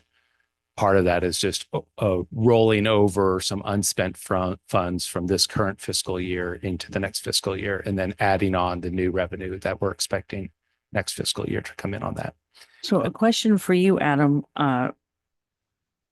Bringing the intergenerational center under capital seems not correct. Well, So- it is. And so this is, what I'm trying to do with that, and you're right, and I'm struggling, one of the things, if you have comments on this or ideas of how better to present this in our budget, we're all ears, but I'm trying to show in one place all of how we're paying for, not only, since the sales tax override fund is essentially the main source of funding for our capital projects, as well as we have grant funds as well. So that's a big piece of it. We have gas tax and some recurring funding that comes in. But since that fund, the sales tax override fund, is the primary source, I want to show that we have reserved and committed to essentially spending some additional funds from the sales tax override fund for things like the intergenerational center, for senior and youth programming, for wildfire mitigation, disaster preparedness, for other things that aren't technically capital and don't normally show up here. But I think one of the comments that I've got from the council before was, how do we know we can pay for all these different things? And so by putting it in one place, you start to get a better picture of whether we can or we can't. And when you look at the 5-year, you're going to start to see that these other commitments sort of impede our ability to sort of, pay for these other capital projects that we have on our list. So to label the report correctly, it would be capital and Non-capital. and other expenditures. Correct. So it's all town expenditures for projects, not It's administration and staffing and running. not all. I think there's a way to call it capital. It's primarily our capital projects budget, and then there's a few other. Capital and community. We labeled it a couple different ways. I think we called it community and miscellaneous items. Okay, okay. Can I just make a quick suggestion? This community miscellaneous items, why don't you just take that line item, drop it below the total line? So it showed total CIP, and then it Yeah. would show that below that. And then it's Capital, create other another committed So it expenditures. separates out the CIP part Sure. from that part. I think it's just drop it below that total line. That may get to what you're Be trying clear. to get at. Yeah. Okay. If that Maybe- makes sense. Maybe that legendary rumored new finance guy might have some Yeah, ideas. exactly. I'm sure. So this was our attempt Okay, at it, and that's yeah, why we're doing it's- this sort and, of. so great. draft So should we form. just kind of keep conversing here? Do you guys have more you want to say at this point? No, really just happy to answer any questions and Either Okay, about the projects. So what I want to say is, I know we all have priorities, or at least I do. Sometimes Adam says, no, Pat, you're the only one who has all these like things you want to do. And I want to be able to express that they are things that I want to see done in town, but that doesn't mean I'm demanding we do them. And that doesn't mean I can even say that we can afford to do them. But if I don't at least say what it is that I think I'm here for and what I'm trying to accomplish, then I kind of feel like an idiot at the end of the day. So, but I don't want to go first because, yeah, okay, Jim. I have one question. The wildfire mitigation, $250,000.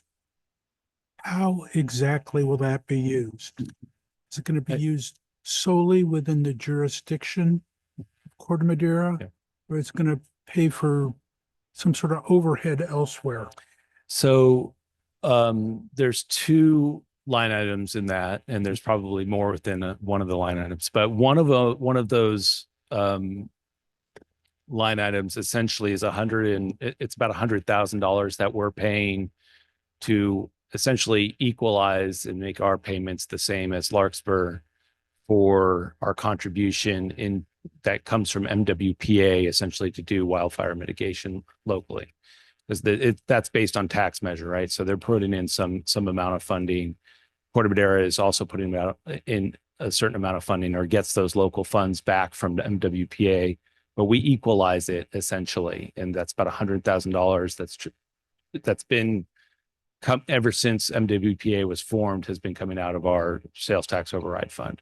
The other $150,000 that's in there is a response, essentially the local funding based on comments over the last couple of months from council members about we want to do local projects specific to only Corte Madera. How do we get that done? And this would be the $150,000 that's contributed from our override fund to Corte Madera, our Central Marin Fire Authority, for them to produce local programs, whether that's additional chipper program days. I'm still, what I've asked our chief to do is basically outline the 3 to 4 different types of programs that we can identify that we're going to offer our community for that money that is going to be put into that program. So we've talked about additional chipper day programs if they wanted, other grants that perhaps we could provide our residents who may not be able to pay for certain cleanup efforts, things like that. But maybe what I can do is when I come back June 17th is we can outline that a little bit more clearly. And I'll have those 3 or 4 things that Chief Martin and Todd Lando will want to do with those funds, and specifically identify it for how we're going to expend those in the next fiscal year. A question and kind of a suggestion. It sounds like a lot of details and a lot needs to be thought through, and we're going to be asked to do some of that thinking. So how about it go to either climate action or parks or planning, that you get help from a council? Because it seems like a lot on your plate. It's not, I think we really need to rely on Central Marin Fire Authority to determine what's the best use. They don't of need those to work funds. with somebody within the town to figure, think because they- the whole chipper thing came through really loud and clear, and I Yep. hope we're gonna, follow through on those things and actually spend the money in ways that really does matter. Absolutely, yeah. I think they, Overhead. Yeah, as opposed to overhead, correct? I have a quick question. That's not really a CIP project, right? I mean. yeah, exactly. That's one of those that is a right, I'm sorry. It's a non-capital type of project that we've documented out of the sales tax override fund every year, but again, it's coming out of that fund. So I wanted to put it in here somewhere, and it does relate to climate adaptation. So I put it under that category. So I could pull it back, if we wanted to leave it and put it into that other category, the miscellaneous one. You may want to consider that, just because again, if we just want to go Strictly strictly CIP, capital. so we know how much stress they have to get all these done, instead of going, hey, it's all this, if these don't really count. Maybe it would just be by the next meeting, kind of look at the categories and see if there's a way to delineate it so that it's all still together, but we can read it separately. Okay. Rosa. I was just going to say, since my question is always, how are we going to pay for it? This works for me in a sense, because it shows me where the money for these different things come from. So it serves that purpose. So I just want to point that out, that in any changes that might be made to the chart, I just want to know where the money's coming from, and if that money is enough. Kind of simple. Hey, down here, quick, Lucky Drive cycle. And I apologize, my iPad just died and I scribbled. What is that project? Because it's 80,000 this fiscal year. It's another 580,000. It's like 660 total, I think. So Read that. we actually got a fully funded grant for $450,000 through the TAM call for projects. And so we just found that out within the last month or two. This is a project that really was born out of the Safe Routes Task Force, and coming from comments from students that go to Redwood High School about struggles they have getting to Redwood High School on bike. And so this establishes a cycle track, which is a 2-way bike lane on the the west side of Lucky Drive. It wouldn't take over the sidewalk. The sidewalk would remain. It would actually be in like that parking lane, and you'd have bicycles that could go either way. And it's basically from Pfeiffer all the way to Redwood High School. So parking spaces would be removed on Lucky potentially. Most of them in that area are already removed. But yeah. So we had some great comments on this at the hearing for 240 Tamil Vista. And I do know that Larkspur is also looking now at a roundabout there and some other things. So I'm assuming that we'll do some kind of overall traffic thing there. Because the one guy who brought up about the path from Tamil Vista to the ferry building, I did it on my bike, and he's right. It's like you're going through a really scary place. There's weeds and tires, and so gee, we still have work to do. I was thinking we were nearly done, and then I went, whoa, this is different. And I'm sorry, it sounds like we may be throwing in comments. I think it's great that we got the money. I just have the concern that that project may be going on at the same time Hunt Plaza is being built. So we just have to keep that in mind. And to echo what Pat said, keeping the whole thing where, you know, partnering and collaborating with the city of Larkspur to make sure we're not putting stress on their infrastructure or vice versa. Right. Yeah, for the Larkspur traffic circle in particular, it's, you know, I reached out to my counterpart over there, and it's in their CIP program, they don't have it funded. So that aspect is unlikely to happen in the next couple years, but certainly with the other construction of the, you know, Well, we know that Tamil Vista and others, you know, if there's a reason, a reason for us to defer that, that's certainly an option.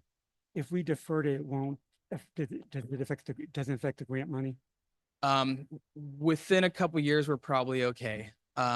We can't kick it down the road, you know, 6-7 years, but it seems like a great time to solve the problem while the housing is going in, that before it gets built, we kind of figure out what we'd like to see there. And something else to throw into the bucket while we're talking about that area, Larkspur has recently built a new boat dock over at the rowing center in Greenbrae.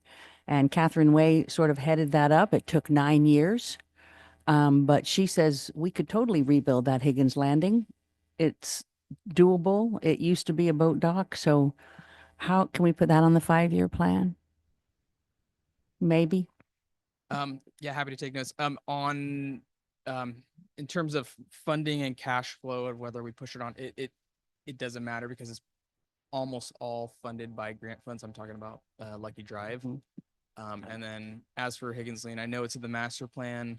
I don't know off the top of the head, like where it ranked and with the estimate, but we can definitely bring that information back for the next discussion. One thing we heard is that it used to be really popular among the Redwood High School kids, and teenagers are feeling like a needy group that needs something fun these days. So I've heard about it from quite a few parents. If I may, maybe we can, the way to approach this is to focus on 25, 26, and then we can also then Okay, sorry. focus on the 5-year separately. And that, I think that comment goes to a 5-year question. I'm sorry, I do have another question for you. Have you ever looked at traffic calming in Willow Palm, Baltimore, that area? Because I know I get complaints from people that are cutting through Larkspur because they don't want to deal with traffic. And it seems like that would also tailor into us doing the new bike path there, the hook or the little trail part there, hook into all that and make it that whole area safer. Yeah, we did a neighborhood public meeting a year or so ago, and also prior to that did a bunch of speed surveys in response to a lot of comments we heard about that. At the time, the speed survey, after a week's worth of data, came back that cars are going 18 miles per hour. So it's in one hand, I wouldn't call it a speeding issue, but nonetheless, as part of the project, you know, we're looking at areas to improve, and that is part of the Hart Street Connector project, some striping and other things.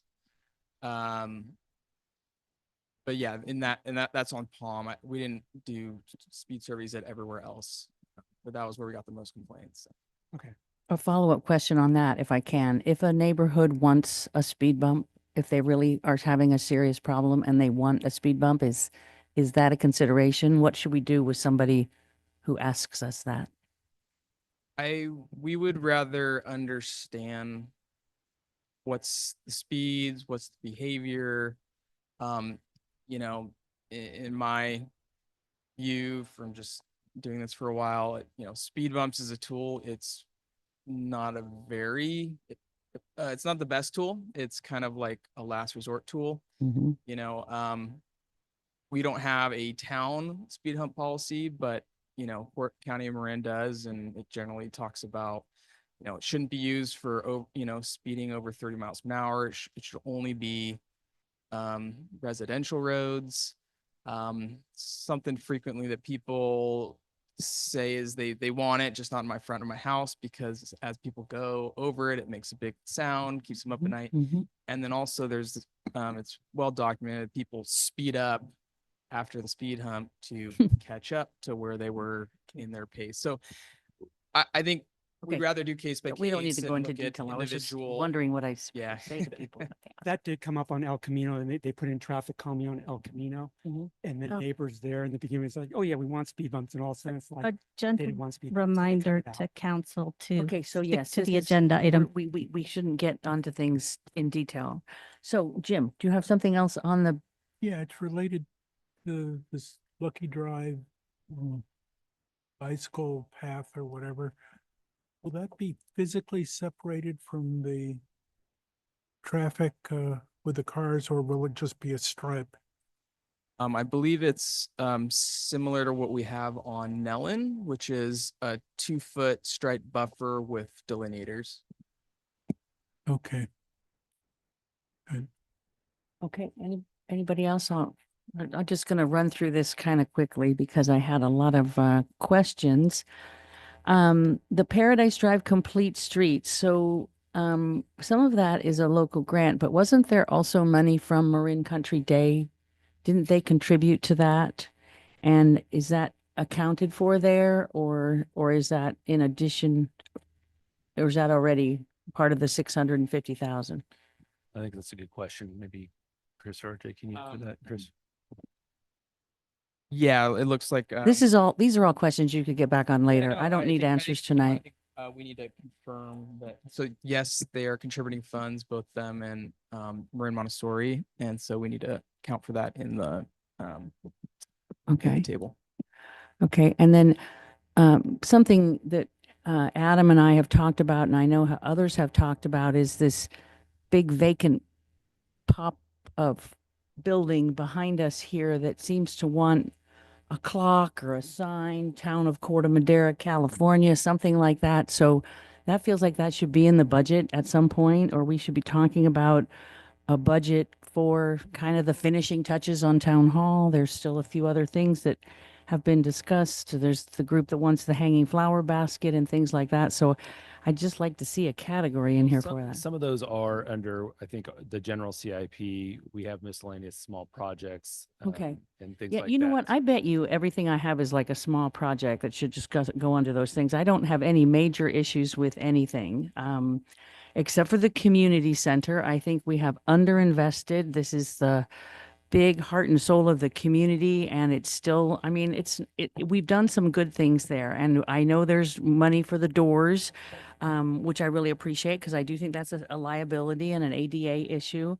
But I think overall, I think our community center deserves a more unified approach to maintenance, deferred maintenance, and then planning capital projects that can help the center be a more attractive, desirable place for people to hold events. So I know that there's sort of this idea that we want to do that, but I don't really see it manifest itself.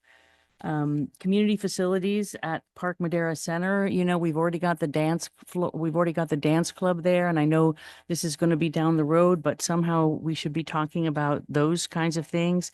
Mankey Park, I know we've got the other project to talk about tonight.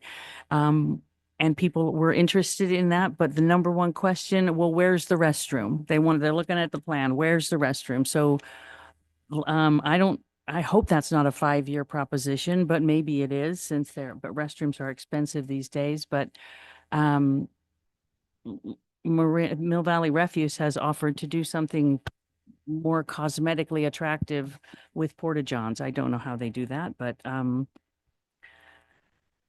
and then the storage project at the barn, which has been talked about for years now, and I keep hearing from these people who want to do it. It's private money. There's actually, I shouldn't even talk about it now because there's no money on the budget necessary for it except to solve the storage issue.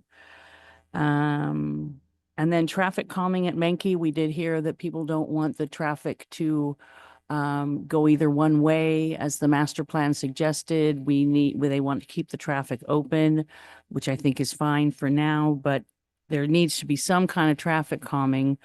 I know I'm not the only one who's seen the near misses of people whipping in on that turn and stuff happening in the park. And so something needs to be done there. I think it can be done with paint.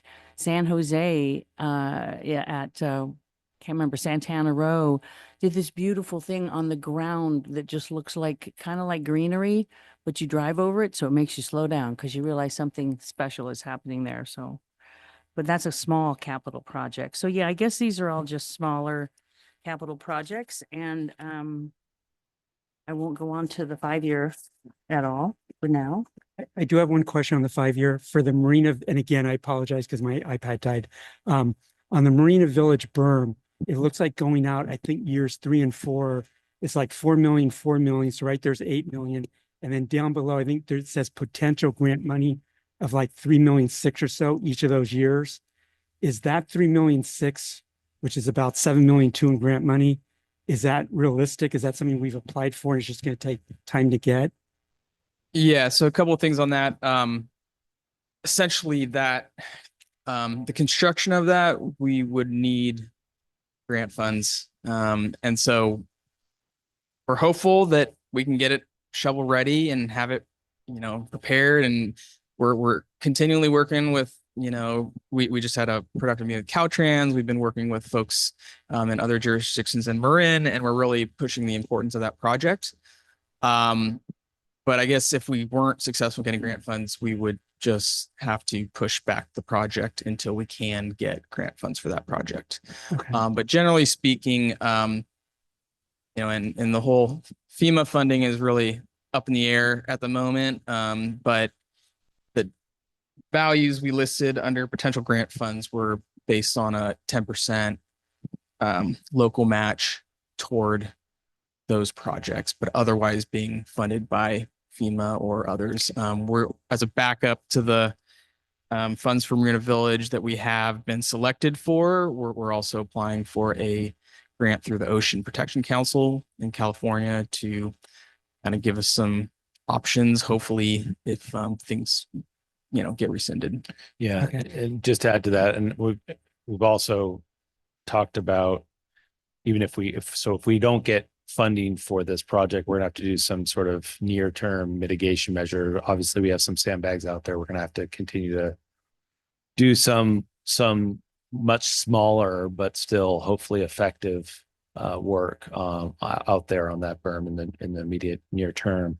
And I will say we highlighted, just for clarification, it sounds like we're transitioning to the 5-year now, but some of those, the bigger numbers in Lower Christmas Tree Hill project as well, I think when we look down the road, there's going to have to be some other contributions from other sources as well, whether that's grant funds.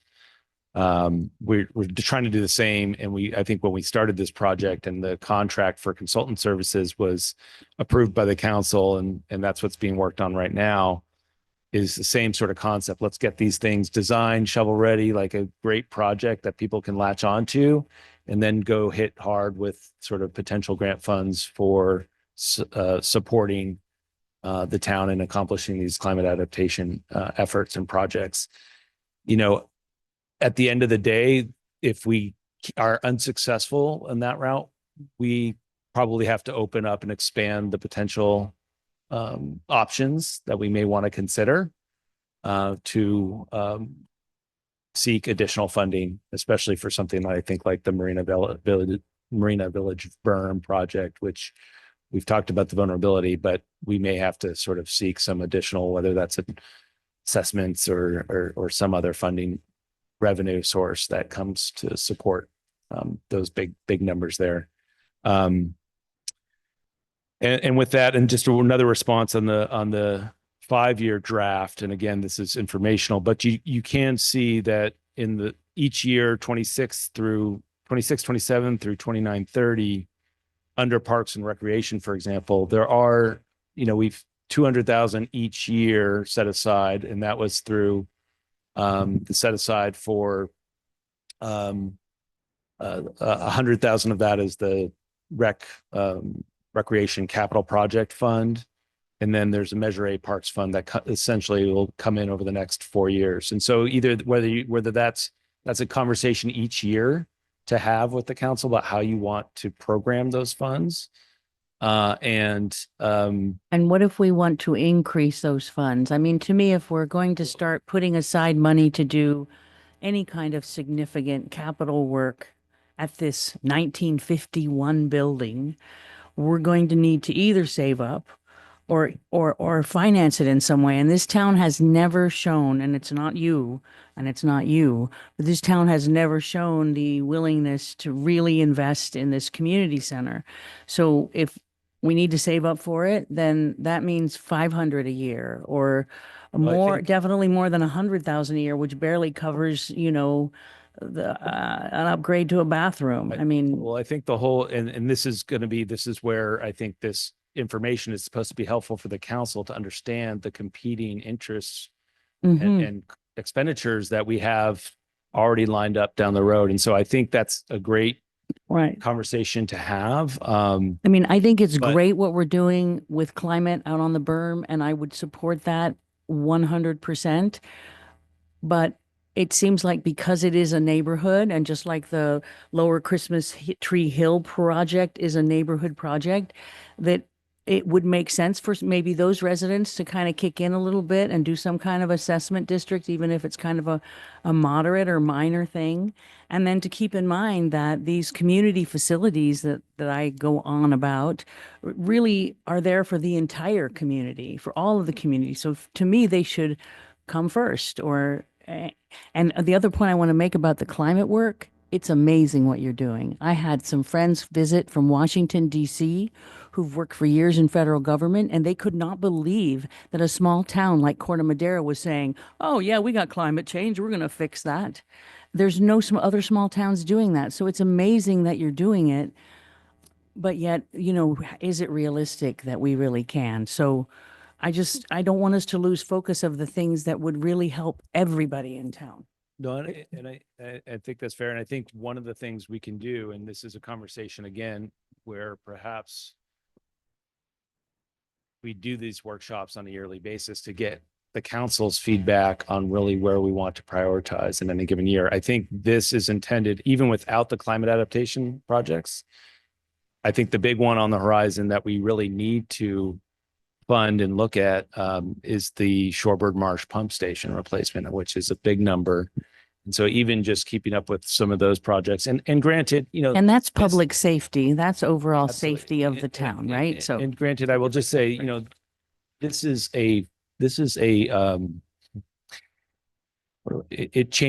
changes over time, right? And so I think it's a document essentially that has to be revisited every 6 months. And this is something that when we have the finance committee up with the council, we can figure out ways to sort of bring this back over and over again so that we see how things are moving. If projects, we have a pretty ambitious, again, 25, 26 capital project budget. And over time, things come up.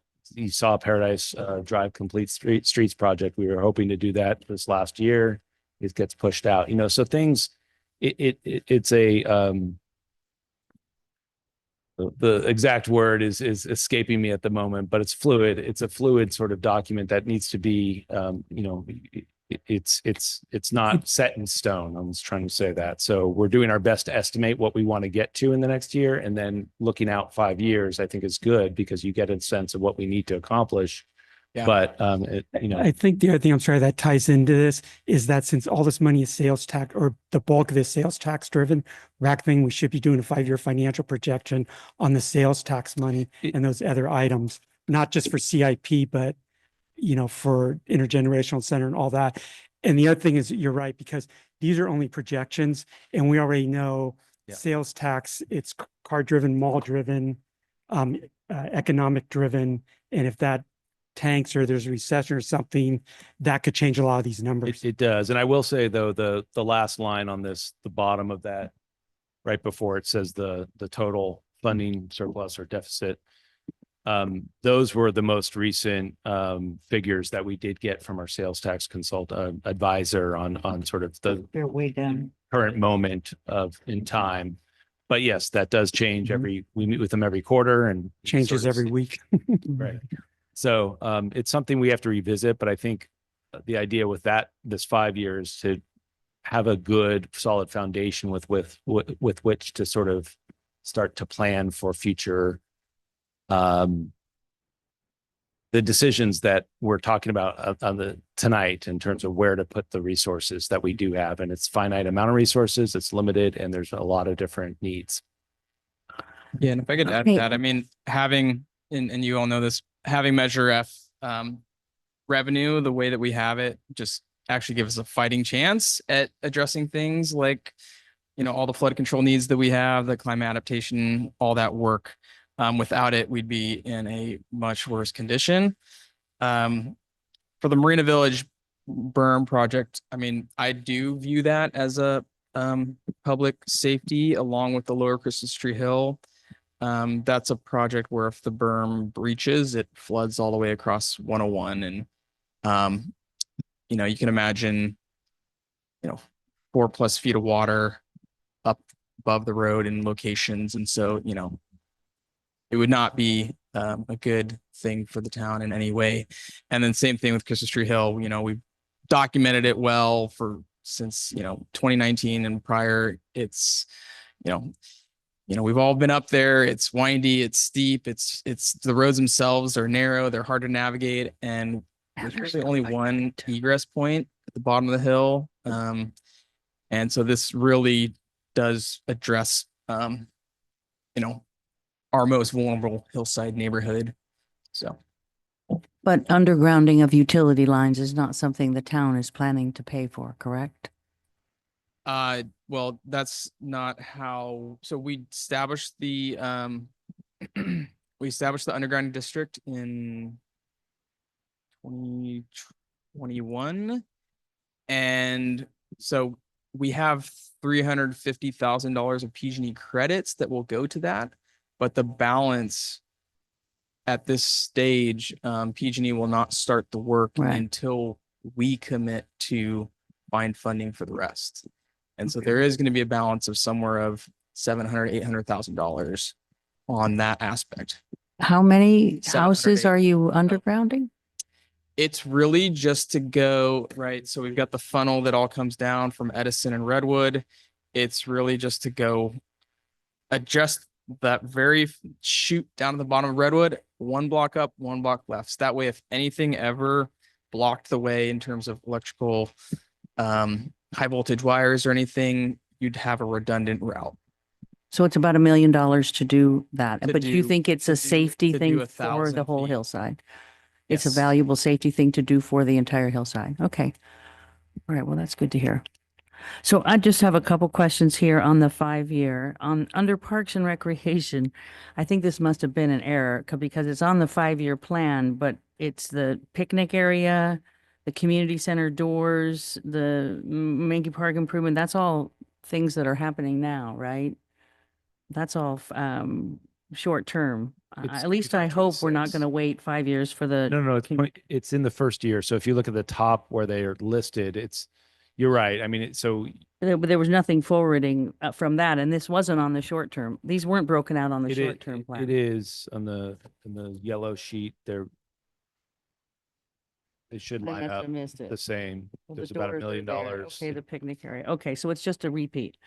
Okay, so the Mankey Park Improvement Project, does the $350,000 include the $150,000 coming from? So you're looking at 500,000 overall? No, that's the total. It may be more like, and we can talk about this in the next item. But okay, so it's actually about 400 with the design work, and the next contract is what our current projections are. We won't know the full amount until we actually get the bids, but I'll let. You have it listed on the fiscal year 25-26 line item. It's in here too. It's just deducted it's different format, but it's a total. That's the total number, 350. We have about 150,000 donation. And to round things out on the park side, Mayor Ravazio, we are, as part of the remainder of this fiscal year budget, also pursuing the Cove Park picnic area upgrades, as well as some town park, kind of this corner over here with the picnic areas, some tree planting and some other things, but we're trying to get that done as part of funds that are set aside in this current Great. fiscal year. And you're working with Parks and Rec Commission on that, or with Tim? This went yesterday to Parks and Rec Commission. Okay, great. I'll watch it and find out what's going on. Just a couple of other quick questions on the Tamalpais overcrossing project. Will there be any ongoing costs with maintenance there? Aren't we wanting them to put in vegetation and stuff that we will need to maintain, or are we Yes. gonna need to Yes, we budget will have to something? enter into maintenance agreements with them, and we actually currently have current maintenance agreements with them that we're supposed to be maintaining anything above the deck. Mhm. It's so, yeah, that would be part of a maintenance. But it'll just be part of our regular, okay. I just thought that was interesting. And then Public Works Project Manager under Community and Miscellaneous Items, is that a new position? Or what is Public Works Right. Project Manager? Yeah, so this was brought to council in 2018, I believe. This eventually turned into the David Marquez position. So historically, prior to that, so much of our specifically construction management was consulted out. But we hired David Marquez. I mean, honestly, 40 years of experience working for the construction industry, and then working with our engineering staff, we're able to do a large chunk of construction management in-house at a much less cost. And so it was presented to council for approval with that in mind, and it did specifically say to use, Measure F funds. And I actually, I think I would make an argument that as we break things into non-CIP and CIP, that should remain up in the actual CIP, because that position works very heavily on CIP projects. So it's something that should be funded from the Measure F funds. It is. Yeah. currently in Okay, it. so that's why it's on here, because it comes from that fund. Okay, got it. Thank you. Anybody else? Eli? Overall, this looks pretty dang consistent with the work plan. I think my only question left is just under Parks and Rec, this park master plan funding, 200K going out for the next 4 years after this year. I thought we finished that master plan. What is this? Sorry, that was implementation. We can That's relabel that. capital projects, parks, capital Okay. expenditures, right? Bathrooms, things like that. Okay, cool. Thank you. Implementate, yeah, it's on the, yeah.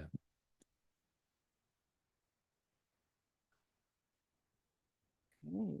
All right, anybody else? I mean, do we have anything else we want to pass on to Adam or RJ or Chris? Well, I'll just say that, I know since you took the opportunity to, talk about your priorities, and you mentioned that you want to talk about priorities. So my priorities are always flood control, storm drainage, and climate adaptation, because, if we get washed away, or 101 floods, or there's a terrible catastrophe in any of the neighborhoods, it affects the city overall. None of this is isolated, and recovery from that will impact us. And so it's best to prevent it. So, my feeling is always that always comes first, and that those things are really my priorities, with probably the top one being the berm in Marina Village. So I'll just leave it at that. Everything looks well accounted for, and really wondering about where the federal grants are, if they're going to exist. And I think with that in mind, we need to be really careful about how we spend on anything that isn't safety related. So those are my thoughts. Jim, any final thoughts from you? We don't need to take any action on this one, right? Anybody else, anything else down here, Fred? Yeah, thanks for, no, Thank good you. feedback and thanks. Thanks. And hopefully this was helpful. Really, for council. really appreciate it. Thank you. Mayor Ravazio, just for the record, I don't recall doing public comment. Oh, And we okay. didn't receive emailed public comment. And we have a few people online. There are no hands raised at this time. Okay. Thank you for the makeup. So, where are we now? I have so many pieces of 6B. paper in front of me. Give me just a second here. I'm wondering, Adam, would you like to introduce your new finance director since he's here in the audience, or is he just here to listen tonight? We It's will. okay. Yes, he is, but certainly Christopher Petlock has just started on May 12th, so he's in the audience, and you'll be seeing a lot of him over the next couple of months and several meetings as we tackle the budget. So very happy to have Welcome. him on board and excited Welcome, about. Chris. I actually met Chris randomly walking into town hall one day and started chatting with him and didn't find out until Adam told me that, oh no, you told me that you were there for an interview. And I'm like, oh, I should leave then. So Okay. So the next item is Jim's surprised I didn't scare you off. Okay, 5C is, sorry, no, wait, 6C? 6B. Jesus, Pat. Discussion and direction to staff on proceeding with the detailed design for the Menke Park Accessibilities Improvement Project, project number 24006. And who's up? RJ? Yep. Thank you, Mayor Ravazio. So as you all know, this project has been in the works for, unofficially 6+ months, officially, I don't know, 4 months, or at least this full current year. We all know Mickey Park is a very coveted location and historic location for our town. And I think there's been a lot of feedback of, just different things and ideas about how we can improve upon what's there to make it really optimized for all the uses. And, obviously we have businesses around there. We've got some community events. There's other needs just for regular residents. But so with direction from council and also some pro bono work that was initially spearheaded by some folks at the Community Foundation, we started looking at how to upgrade this facility in a thoughtful, tasteful way. And after receiving kind of some draft concepts from that pro bono work, we then hired BKF, and they also have WRT as their landscape designer to start looking at further. One thing that we thought was required and also important was to incorporate more ADA accessibility into the project. So a lot of what you'll see is providing access at more than just the bottom level and trying to bring that into the upper parts. So we had a very lively and amazing workshop a couple months back. A lot of great feedback. You can tell there's a lot of passion in this community for that area. And so a lot of what we heard is maintaining as much green space as possible. Really just focusing on the footprint of the existing park for now.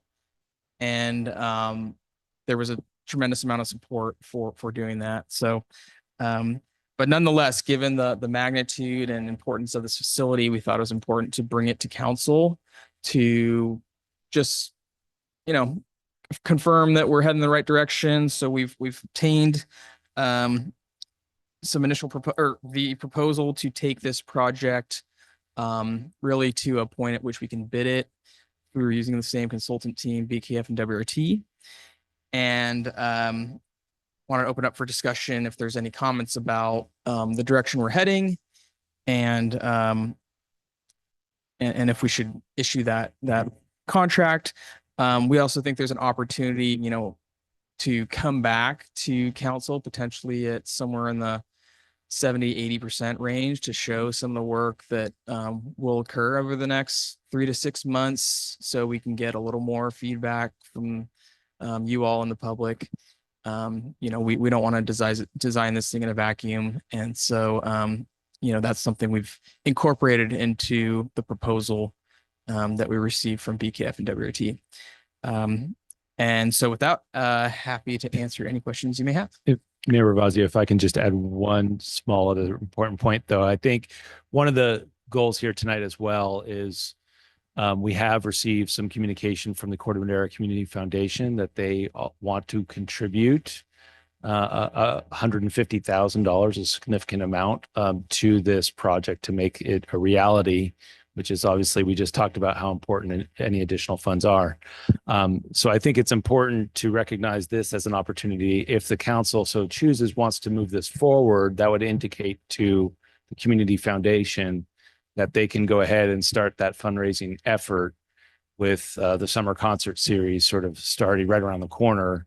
Would be a good opportunity for them to start that process. So I know we have a representative here tonight from the public, but I just also think that's the dual purpose of this meeting as well. So if I may, I would like to say that I have never actually seen this presentation of this plan. And I need someone to tell me why it's a good idea. I need someone to tell me how it works. I look at it. I've done some building. I kind of get what I'm seeing. But Peter, can you sell this? Can you just tell us why we should do this? Could you? I mean, Peter is the president of the Corte Madera Community Foundation, and he knows their sentiments. And I just need to hear it. I need to know why we need to do this.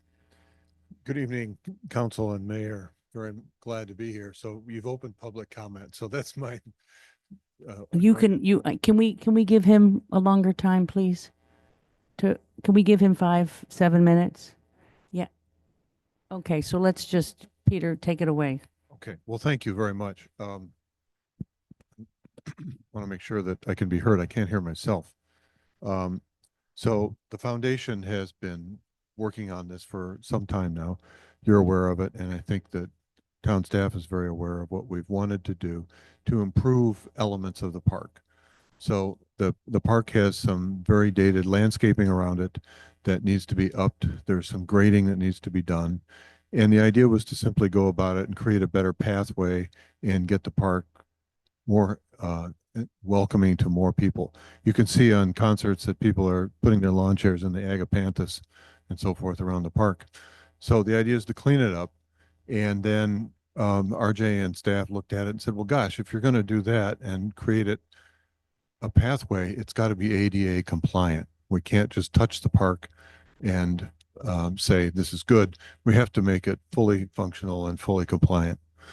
And I talked to a couple of architects at the time who are ADA architects, and they said, yep, that's what's got to happen. You got to put the path up there.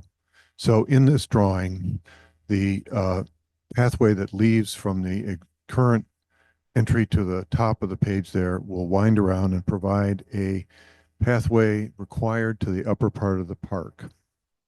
And then it wanders down over to connect to the lower part toward the salons over there. So it's a place, it's a way to access the upper lawn, the upper area, and be compliant. And the idea is to create more sitting space throughout the park.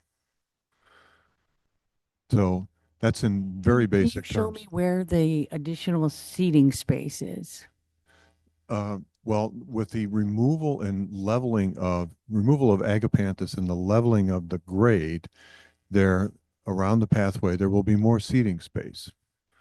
And down at the very bottom of that screen where there's a curl at the bottom, the grade is going to come up. Right now, there's a big depression in the park. What color? Is that the red part you're It's talking about? the yellow down there at the very Yeah, bottom. maybe. I'm happy to point to some. Okay. So, Thank you, guys. So if you're here at the gazebo, you might already be familiar. This is an existing seat wall, if you will. Mhm. And the idea would be, as part of the improvements, to potentially create additional seating above and below it, or sorry, more above it, to increase seats. But you're, in you're lieu of calling for counting. removal of a seat wall that's already there, right? Well, that one would remain, but then we would just kind of create additional ones above it. Oh, I saw on the plan it called for the removal, so I may have not had a Yeah, up-to-date plan. There is a stone wall there that is simply a grading wall that would become a seat wall. There you go. That image shows that better. It's a landscape wall now and it would just, or is it currently used as a seat wall? There is a seat wall at the bottom, but above it is a stone wall that I- would become another seat wall. Okay, Yeah. okay. You have a profile or cross section. You can zoom in a little bit, Lorena. Obviously it's a little CAD technical, but it nonetheless shows, I That's a think, good, what's that's needed. good for you to show us so I can get a feel for what you're trying to do. So there have been kind of two different thoughts here. One is multiple seat walls. This other one that's shown here is one seat wall with kind of more of a grassy area that could be sat on with blankets or with chairs that are brought in by folks. But really this whole area becomes a lot more usable because right now it's just filled with agapantha and other vegetation. And can you keep moving up the space to show us what happens as you go towards the top? Where is the pathway on this? So the yeah, let's see, you have it. Yes, yeah, right here. Right. Okay. So up above doesn't change at all? Up above is the same as it is now? Yeah. So I mean the idea is really try to the spirit of it is to get all folks of all abilities higher up as much as feasibly can. So someone could be, and we've have these little bump ins, if you will, for someone in a wheelchair who could be here and be right next to their grandkids, kids that are sitting in a blanket. And Could you go back to that slide, Lorena, the one that shows where the little cutouts are of the wall? I was guessing that was what they were for, was where somebody could actually park a wheelchair and Yeah. watch. so here we've Yeah, if you can get that part of it up. increased the width. So, right, you've got, Mhm. and this is where, you know, there's going to be some more work to be done. We've had comments about, you know, keep it as narrow as possible.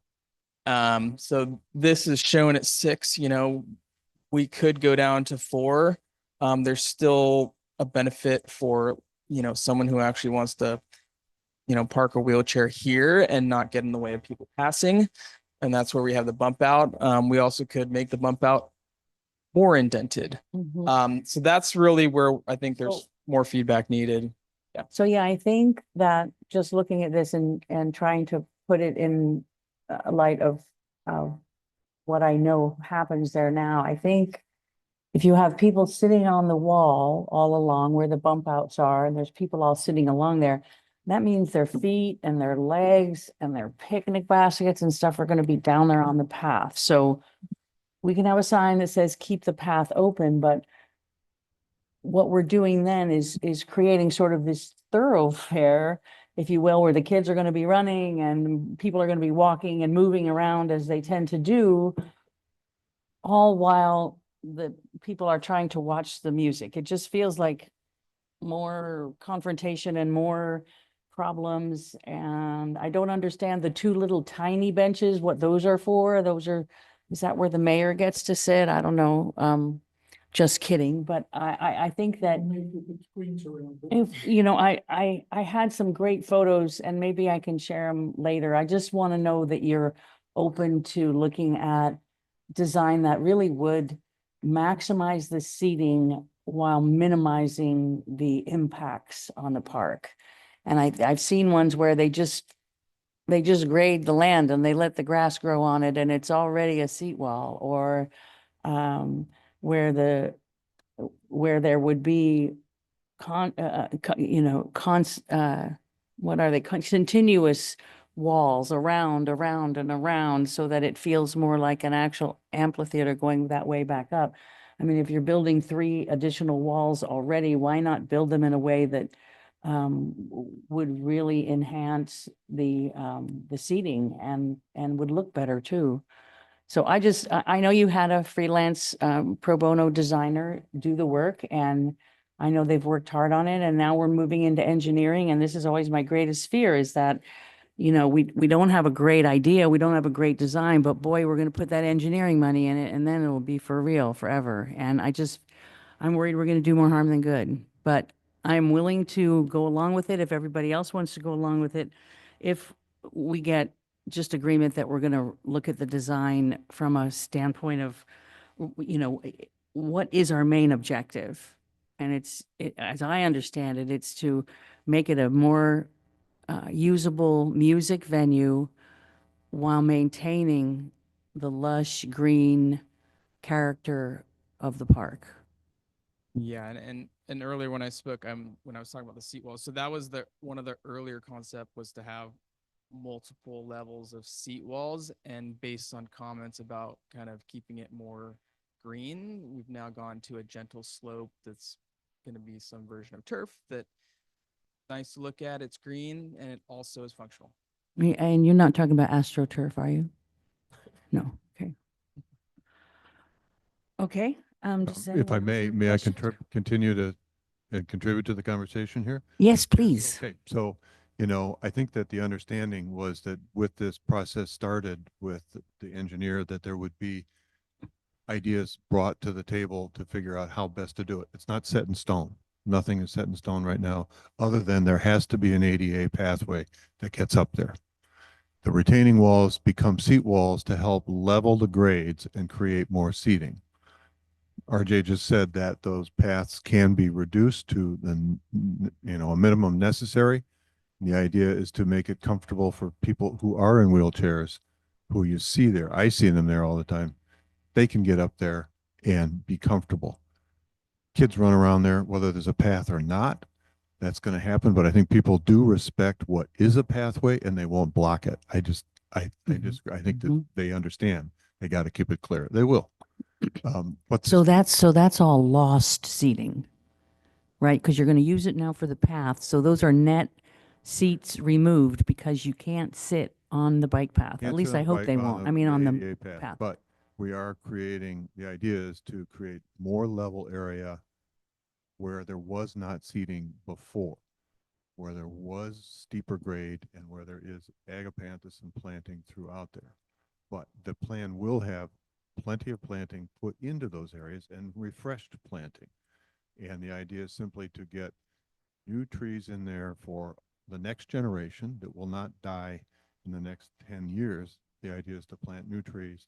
Great. Create longevity for the park, beauty for the park, and make it just a nicer center in town. That's really what it's all about. Can I ask a couple other questions about the plan?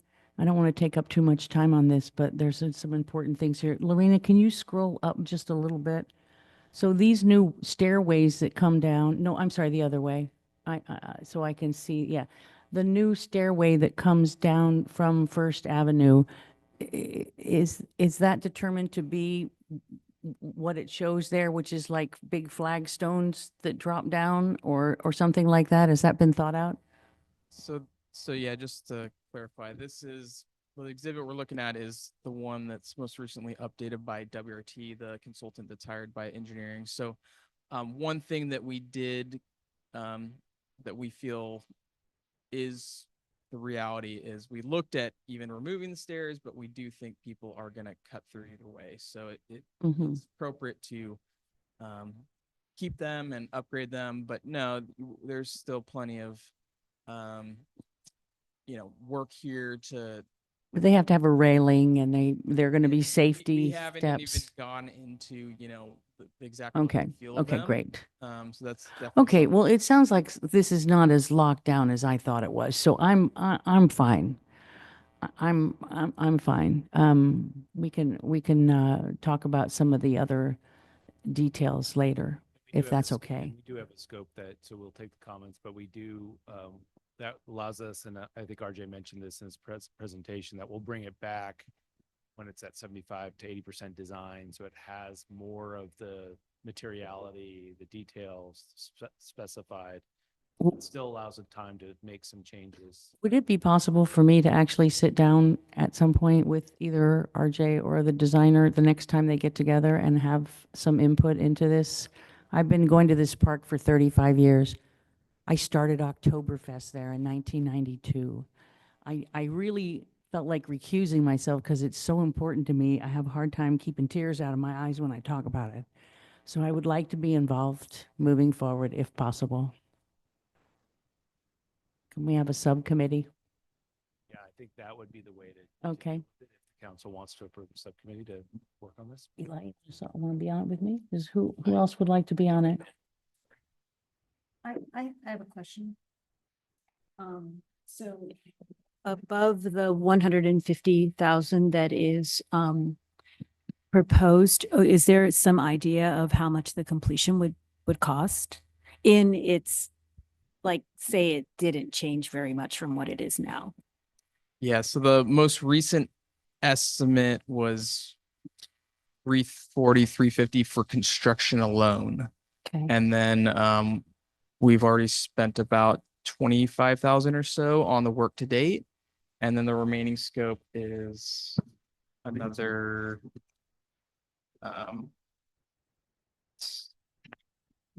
in the range of 30,000. Okay. So we're getting really close to 400,000. Okay. And the, I think the schedule wise, this is potentially something that could be constructed as early as next spring, ideally ahead of the, summer, events and concert series. So. Okay. And then just one more question about the whole idea of what was the idea, the originating goal of it, in the sense of there was the Pat mentioned an amphitheater idea, and then there's the idea of having it gentle slope so it's easier to lay your blanket down or bring your lawn chair. So it sounds like, there's those two ideas, and the idea that, this park is used for other things besides concerts, right? So, and Oktoberfest. So those are probably some of the main things, but it's used otherwise too. So what was the whole, the entire sort of use idea of it, and maybe percentage of, of types of uses? Okay, so I will take that on, but the foundation sponsors the summer concerts there. So, and they're very proud of that, and they want to kick this off this year with this in its hand. But the idea was that in witnessing how the park performs during gatherings, it became apparent to Bob Bundy and other members of the foundation that something needed to be improved there, just to create more space, leveler space, and open it up and renew it, to revitalize it to some degree. And we could see that there needed to be better seating for lawn chairs. And it didn't start out to create an ADA pathway up there, but the town brought that to us and said, we got to put an ADA pathway in. Mm-hmm. Okay, so that ramped it up a little bit, but the idea was to just renew it, revitalize it, create more space, and create a lasting park with more longevity in its plantings around it. That was the original scope for this idea, not to turn it into an amphitheater or anything else, just embellish it, make it better. And here we are. We're going to have pass and ADA access all over the park. So that's the idea. Thank you. Thank you. And if I may, I just want to correct the dollar amount I said earlier. So the remaining scope that we have proposed from BKF and WRT is $54,000. 54 above the 150 granted? Oh, I'm sorry. You're saying just for that one. For that one. the remaining design. Right, not 30, but and 54. Okay. Project management and Okay. Okay. Thank you. And I have a question. outreach. I'm sorry, I have a question.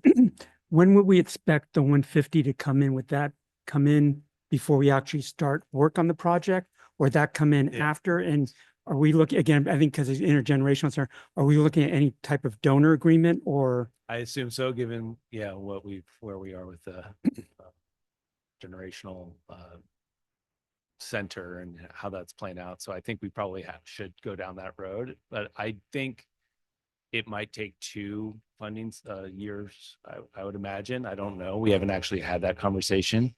But that's I think our expectation would be we're gonna design it and then get ready to build, and then we'll come back and have that conversation about when we want to actually schedule the construction. So I don't have an answer to that really. But we want to make sure that the funding comes in. I'll put it that way. Either way, whether that's we start and we have a commitment through an agreement that it's going to come in over a 2-year donation period of time or something like that. But I know this is a project that many people are anticipating to happen. So unnecessary. And Peter, get that assurance. yeah, Okay, and thank you. Peter, if I may. the community foundation did commit to providing the funds regardless of how much they actually raised from the community, correct? Correct. Yes, Okay. the money is in the bank. Great. So when the cost is known and the plan is delivered and we need the money or the town needs the money, the foundation will write the check. So it's there. The fundraising is a separate effort to Gotta ask. try and bring more to the effort to our funds that we have for the foundation to do projects in Corte Madera. But it's a capital effort for us. It's considered a significant project. It's going to make a mark, we hope. We have the flyer ready to go as soon as this council votes to proceed. That mailer will go out. So that's what we're hoping to hear from you tonight. So anyway, that's. Okay, Peter, thank you for right. taking our questions. I knew you were the one with the answers and you were just sitting right there. That's right. Thank you. Okay, so I jumped the gun and said my thoughts before everyone else had a chance to talk. So Fred, do you have some comments? No, I'm okay moving forward with this. I think the community foundation, you guys have made a total commitment to the project. It sounds like you have the money ready to go. And again, I think this is just another phase that we're looking at, another piece of the puzzle. As we move forward, hopefully the whole puzzle will be completed. So I can support moving the motion forward. And just to be sure, did we go to the public already before we came back for comment? No, we did not. So let's make up for that. Please, if anybody is online or in the room who would like to say anything, please let us know. Okay, so seeing none, we'll come back here. Do either of you have? A hand just went up from Patty Stolier. Okay. Thank you. I just wanted to salute everybody on the idea of upgrading the Menke Park area to have it more accessible, because even for people not in a wheelchair, climbing around on the hills with walking poles or unsteady knees is a challenge. So thank you. Thank you, Patty. We'll let you take your other call. Okay, anybody else online? No other hands raised and no emailed public comment for this item. Okay, so back here, do we have a motion or any other comments? Yeah, so very appreciative of the Community Foundation for being willing to put forward a really significant amount of money towards this project. The landscaping plan looks nice. It looks like it will be really beautiful. I'm of course going to make my comment that we've got African irises on here when there are probably at least 2 native iris species that I would hope we'd look at, but looks like it would be beautiful. I think just my question just comes back to sort of the same things we discussed when we talked about our potential employee housing unit acquisition that we were considering a couple months ago, where it's just, we're entering what I think we're expecting to be very challenging, uncertain if not challenging economic time. And it seems that this maybe was originally envisioned as a something that would be smaller in scope, and it grew as it does once we realized that if we passed a certain threshold, it was basically going to have to jump straight to full ADA compliance. And I understand all of that. I guess I'm just trying to I want to know that this is something that like the community is clamoring for before I put our hand up to put $250,000 taxpayer dollars towards this. And it may just be that I'm running in different circles than folks. And I know that, I feel like this is kind of a rehash of what happened when we talked about the town park bathrooms. And I was like, I don't know, we have bathrooms, but people really wanted new bathrooms and I wasn't hearing it, but that's okay. And people are happy with the new bathrooms. All good. But my point is just, I just feel like I'm not quite there yet in terms of seeing the urgency from the community. In terms of like the need here and making sure that this is what we want to spend $250,000 on. And it's entirely possible that my colleagues up here or Peter, anyone has been hearing things that I haven't been, and please feel free to enlighten me on that. But I think that's kind of just where my head is at on this right now. I think it seems lovely. It seems like it'd be really nice to have, and I just want to make sure that we need it.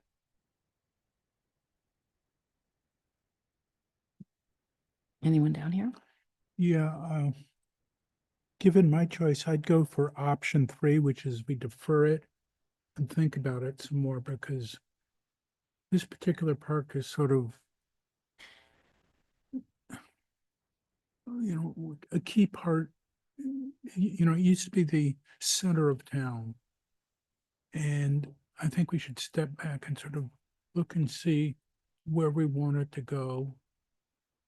And if we need to materially change it, and I'm just not certain that we're there. Rosa? And if and if it's instead of $250,000, if it's $500,000 or $750,000 to get it done and get it done right, then, we need to think about that now. And maybe after this, if we go to the summer concert series, which will kick on in a month or two, we can sort of look at there and say, okay, how would we re-envision this? Rosa?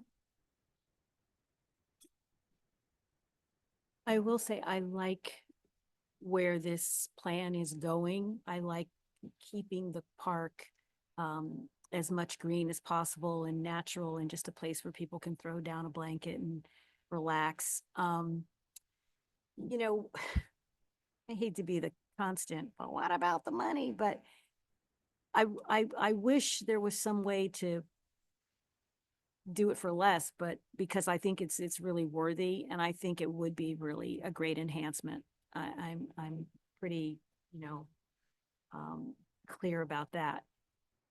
So, that said, well, I don't know, let me let Fred go first. Go ahead, Fred. Fred already went. He Oh, said Fred, he you go? supported He it. supported it. Oh, okay. I'm sorry. He was the easy I mean, date. it's just giving me a look. I'm like, Fred wants to say something. Yeah. So yeah, it's just the concern about the money. But I think the plan is good. I think it's the right direction. I think it's a good direction, keeping it simple and just more user friendly. It's great. So, So would you vote for it tonight or not?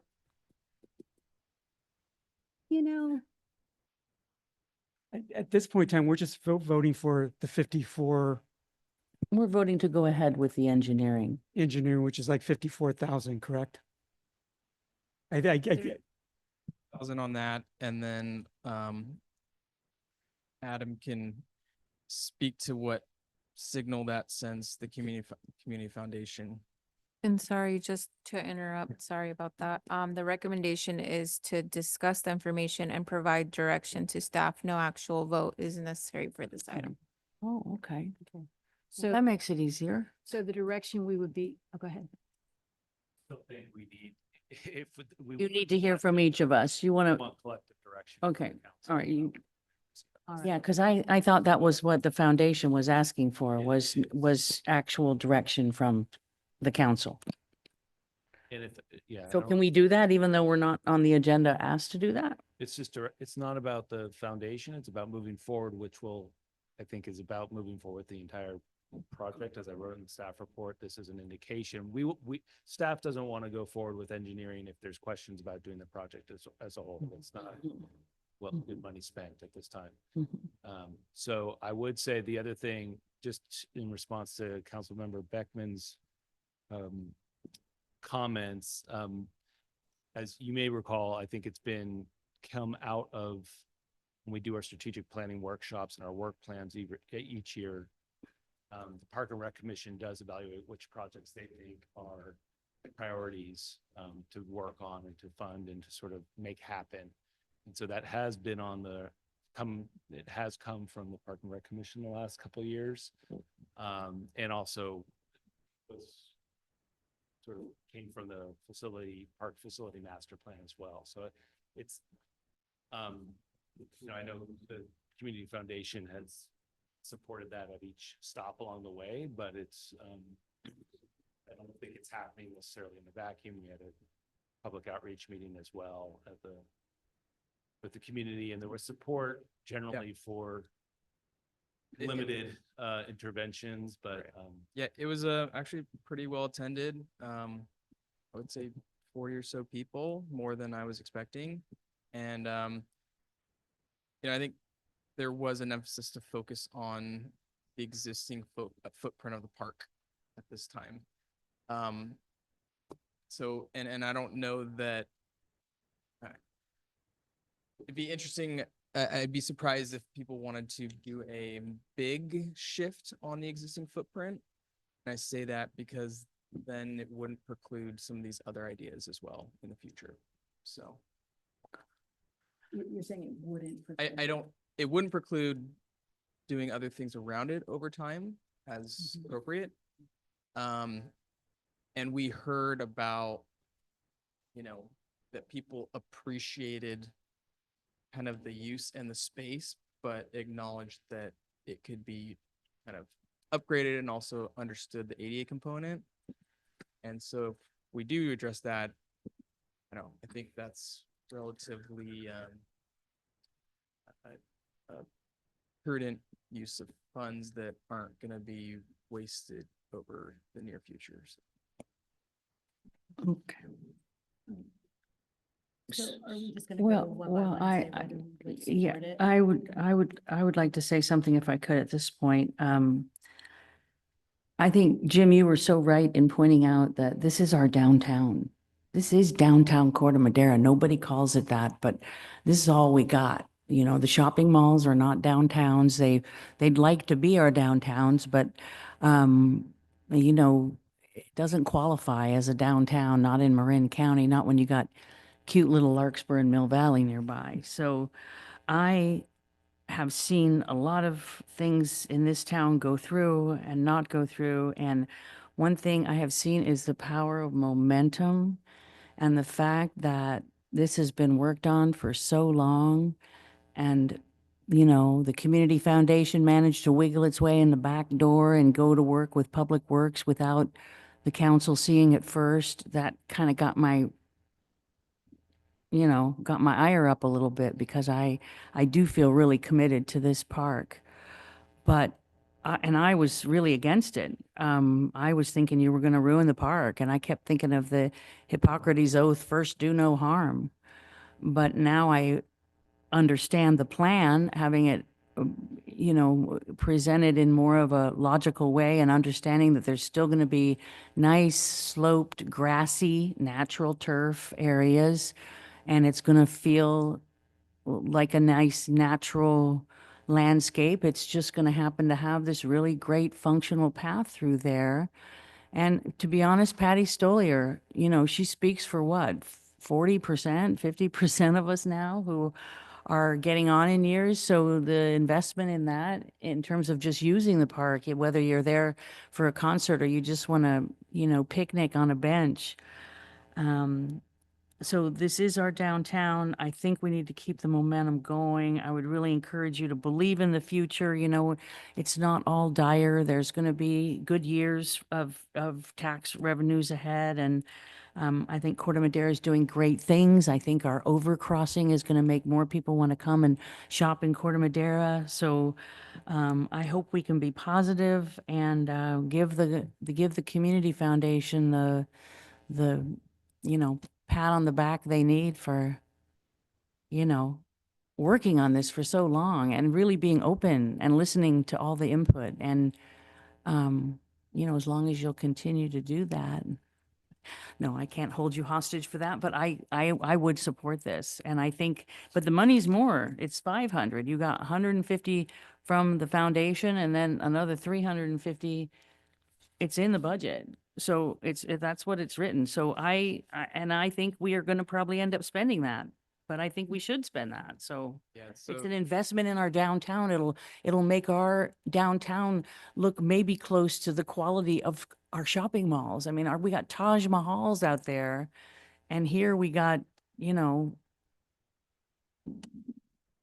rural. I don't know. It's beautiful the way it is. I'm not insulting the way it is, but we should be investing in these important downtown parks.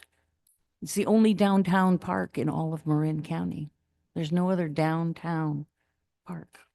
So we should invest in it and do it right. Do you need like a straw poll? Yeah, I think so. I think it would be helpful to see if there's three council members that want to proceed. Give us direction to move forward.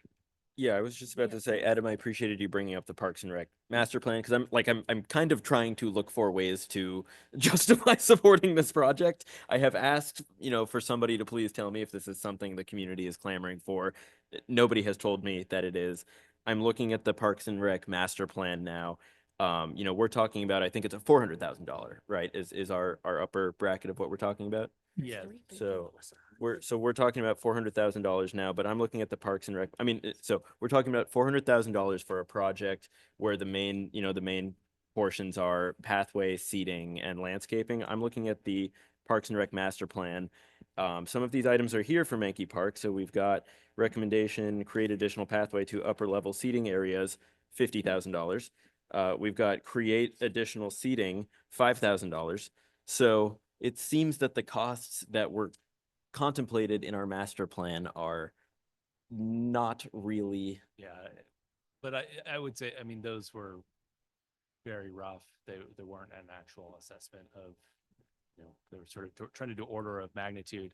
I don't think the pathway was considered to be an ADA pathway at that point in time, but yeah, understood. I mean, I'm not trying to dispute, the magnitude here, but I think the point I was trying to make is they were in the master. They're not, they're coming from sort of adopted documents and sort of master planning efforts that have been supported by the community, by council as well. Hey, Eli, if it helps, Efficient, if you right. think about it, there's community support through Park and Rec, because again, they've come to us. They really want that project twice. It sounds like, RJ, what you're saying is when you did the community workshop, there was definitely support for the project from that aspect. There's support obviously from the Community Foundation, which also represents a part of the community. And then I'll throw in Patty Stoller, which is representing the seniors. And then just say there's a $400,000 price tag. If they're putting in 150, that's covering somewhere around, this off the top of my head, 35 to 40% of the cost. Otherwise, we would be funding the entire project, if that helps. Or no.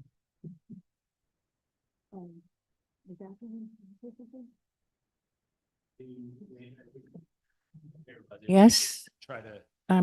I'm sorry. I was waiting for Eli to indicate to me that he had finished. I'm waiting for Eli. Thank you. Thank you both.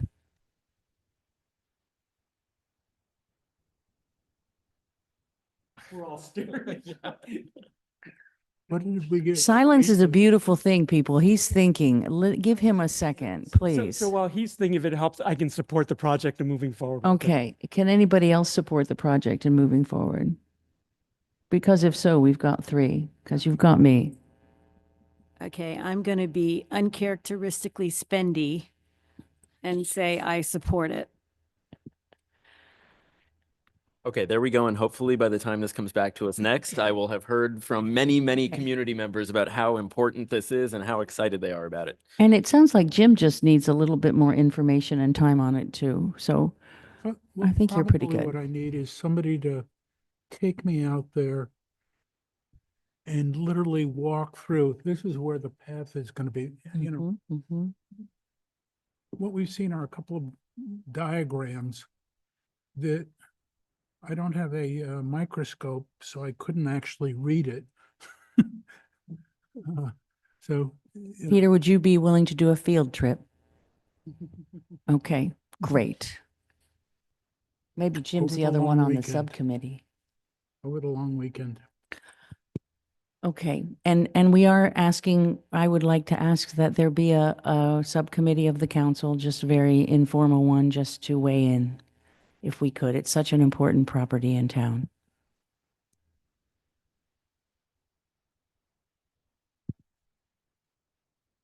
Is there somebody else who'd like to join me? Okay. Okay, Jim will. Great. I dragged you into something. Get ready, there'll be more.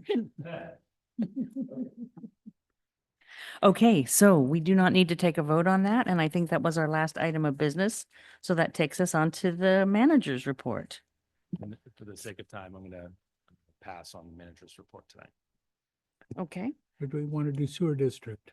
town council reports. I'll go first. On May 8th, I attended Central Marin Police Authority Council meeting. Just a couple of things there. We approved the budget. We're going to take an additional, Corte Madera's taking an additional 418,000, about another 10% hit on that budget. We also approved purchasing 3 more EV Chevy Blazers, which will be used as patrol cars, and also 2 unmarked EV cars also. That'll be used by their staff. And the other thing which came up earlier under e-bikes, but just to reiterate, is that Central Marin Police is in the process of hiring, I think, another 9 officers. I think they're going through the academy right now. So those will morph in this year sometime. Chief Norton also stated that because they'd been short officers, he had to pull people off special duties, including traffic, motorcycle cops. He also had to pull somebody off for the school resource officer, and there's a couple other positions. As these positions fill up, he's going to restaff those positions. I noticed lately I've seen at least a couple more motorcycle cops out and about town. On 5/15, I attended Safe Routes to School committee, nothing there. And then also on 5/15, I attended the Corte Madera Chamber event at Wheelhouse, which is a new car club that just opened. And if you get a chance, it's super nice. General manager's name is Bailey. Just walk in there and he's more than accommodating, but it's super nice in there. And I heard that they're looking at putting in a rooftop deck. Rooftop decks are all the rage. In the interest of time, I'm just going to say I did all the usual stuff, and I can go into more detail at our next meeting. Down here? Nothing. Nothing from Jim? Rosa? You know, I forgot to write down everything, but what I can remember is May 8th, the CMFA meeting also dealing with budgets. And I know I did other things and I didn't write them down, sorry. And my phone isn't on, so. And the only thing I have to report is that you all attended, most of you did, the MCCM meeting. And I did hear from Eli Hill, who's the president, that they are wanting to set up a committee to help the teens pass those laws. And so the new tobacco laws that they asked for. And so they'll be looking for a representative, I think, from each town to serve on that committee. So Rebecca, you're the secretary. Did you not hear about that yet? That means it's not actually happening. They're just talking about it. Rebecca is the secretary of MCCM, and she organizes all the mayors and all the council members in town. So, I mean, in the whole county. So anyway, I'll make sure you get the memo from Eli. Okay. Anybody else? I guess that's all of us. And I think is there any discussion of the draft agenda for upcoming town council meeting? Then I will adjourn it and call to order the sanitary district number 2 which we promised to go quickly on, I think, is my agenda. Do we need to do a roll call? I think we do. Board Member Andrews, Oh, present. Board Member Beckman. Here. Board Member Casissa. Here. Vice President Thomas. Yes, here. President Ravazio.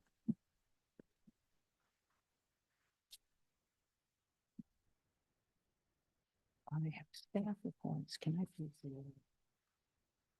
Thank you very much. At this point, we have open time for public comment. Any member of the public may address the district board concerning any item that is not on the board's agenda. Is there anyone in the audience who would like to address the board of the sanitary district number 2? Okay, seeing none, is there anybody online? No hands raised from attendees online and no emailed public comment was received. And no presentations tonight. And from the consent calendar, we have just 4A, approval of minutes from December 17th, 2024 Sanitary District Board meeting. Is anyone wanting to remove that from the consent calendar, either council or public or staff? Seeing none, would someone like to make a motion for approval? I'll make a motion to approve the consent item. Second. Board Member Andrews, Yes. Board Member Beckman. Yes. Board Member Casissa. Yes. Vice President Thomas. Yes. President Ravazio. Yes. Thank you. The motion carries. Okay, next on 6A, we will receive an update on the proposed operations agreement between the San Rafael Sanitation District and the Central Marin Sanitation Agency, and from staff. Right. Thank you, Board President Ravazio.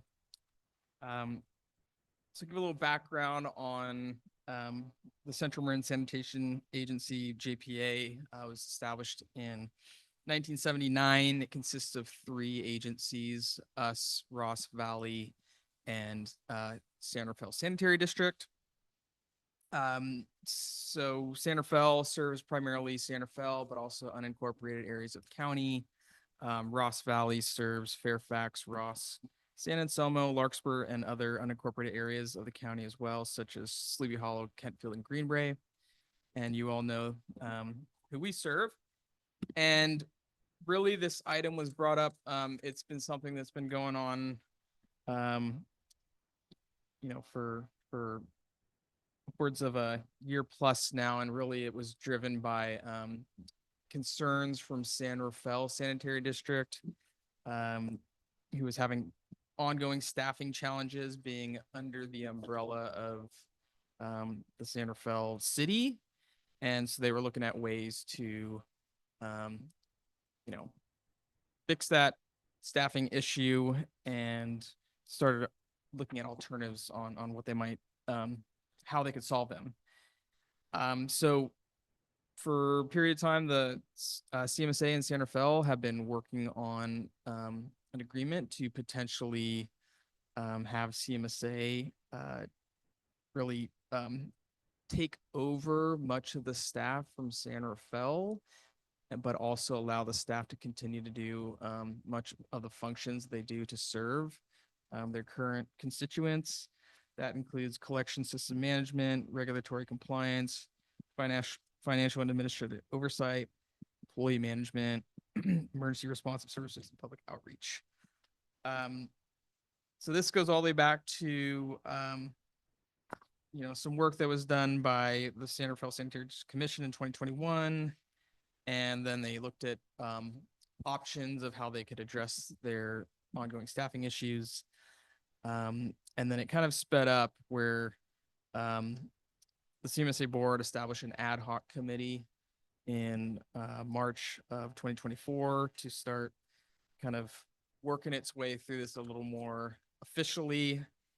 And it's still ongoing, and it's currently slated for, based on the kind of draft schedule, it's slated for some report outs at the ad hoc CMSA committee in June, and then would potentially come to this board also in June and July for some feedback and comments. But Really wanted to kind of preview the schedule, bring you up to speed a bit. And then we also have Jason Dow, the general manager of CMSA, here to help with any questions. I've asked him to attend since he's really the one who understands it the most. So Jason, if you want to come to the dais, that'd be great. You know, I think Jason, if you don't mind, maybe fill in some blanks. I'm sure I've left plenty of them to fill in, so please. Sure. Thanks, RJ. Hey, good evening. Good to see you guys. Great to be here. Nice to see you, Mayor, sorry. Council members. Oh, yes, if you could excuse us for just one moment. It's 9:30 and we're required to take a vote to continue. Oh, wait, that's the council. That's not, no, I don't think we have to do it for this. Okay. Welcome. Could you introduce yourself? Tell us who you are. I think this is the first time, at least I've seen you up here, so. Oh, yeah. So I'm Jason Dowd. I'm the general manager of Central Marin. Oh, you do? Oh, okay. The town attorney says we do need to vote, so I will move to extend the meeting by a half hour to 10 p.m. I'll second it. Second. Can we never do the all in favor? No? Okay. We can, Yeah. board, yeah, you can do all in favor. All in if you're favor? present. Aye. Opposed? All right. Unanimous. Thank you for your patience. Sure. Yeah. So my name is Jason Dowd. I'm the general manager of Central Marin Sanitation. I've been there since June of '93. I've been the manager since August of 2002. And yes, as I said, the San Rafael Sand did an evaluation process. They ultimately selected our agency to contract with to manage their district. So their district would maintain a district. They own all their assets, infrastructure. They would still have their 3-person sanitation district board. But in the agreement, the 17 employees of the city of San Rafael, they would transfer to CMSA and they become our employees. Then we would manage the district. So we started the process back in May of last year when we got a letter from the San Rafael board president, also Mayor Kay Collin, and she explained the process they went through, generally asked my board to authorize me to draft an agreement. The board said yes. They said form the ad hoc committee. Councilmember Beckman's been on that committee. The committee's met like 9 times in the last year working on the agreement. The base agreement was the agreement that we had with sanitary district number 2 for the pump station operation and maintenance. So we took that as the base agreement and we've modified it extensively. It's been revised probably 15 times in the last year. And we've had 9 committee meetings working through the agreement development process, developing supporting documents, reviewing background material. We also hired a management consultant, RSG, who reviewed the agreements and interviewed the member agencies and ad hoc committee members and some of their staff. And they produced a report, draft and final, that came to the committee. And they had 6 recommendations in their report, 4 of which had to do with modifications to the agreement, and those have been incorporated into it. So yeah, at the last ad hoc meeting, they said the agreement looks good as an official draft. So it's went through the legal review process now. So Amy's reviewed it and provided comments. Ross Valley's managers reviewed it. Yeah, I really do need to say that the agreement does not in any way protect SD2. So while I think there's been a lot of preliminary discussions, they just haven't had benefits experts look at this. They have not had lawyers look at this. There is opposition from Ross Valley. So, I just feel like I have to be honest that as it stands today, we have recommended that they do an actuarial analysis of the employees' salaries, the retired employees, to get a full picture of what the economics of this are, that there are protections built into the agreement that do not currently exist to protect the other 2 partner agencies, and that they have an employee benefits expert review this. Because the county council, I have given some feedback, as has the attorney for Ross Valley, and I have not heard that CMSA is hiring a benefit actuarial analysis. I have not seen a redraft of the agreement, but this is much more complicated because the San Rafael Sanitary District employees are under the county's retirement system. CMFA is a CalPERS agency. So you're talking about transferring these employees into a different system. Those employees have a lot of rights. So while conceptually this may be a very good thing for San Rafael Sanitary District, it is not at a point where I could recommend going through this. I think, we've just been through our sewer master plan and all of our capital improvement and plans, and, we don't know the status of San Rafael's and what kind of unfunded liabilities they may be bringing into this. So I think there's more work to be done, and I'm not saying the work can't be done, but I think it's just important for me to give a real understanding to council. This is not something that is going to, or at least I have not heard this will offer any benefits to SD2, nor have I heard that it will offer any benefits for our ratepayers.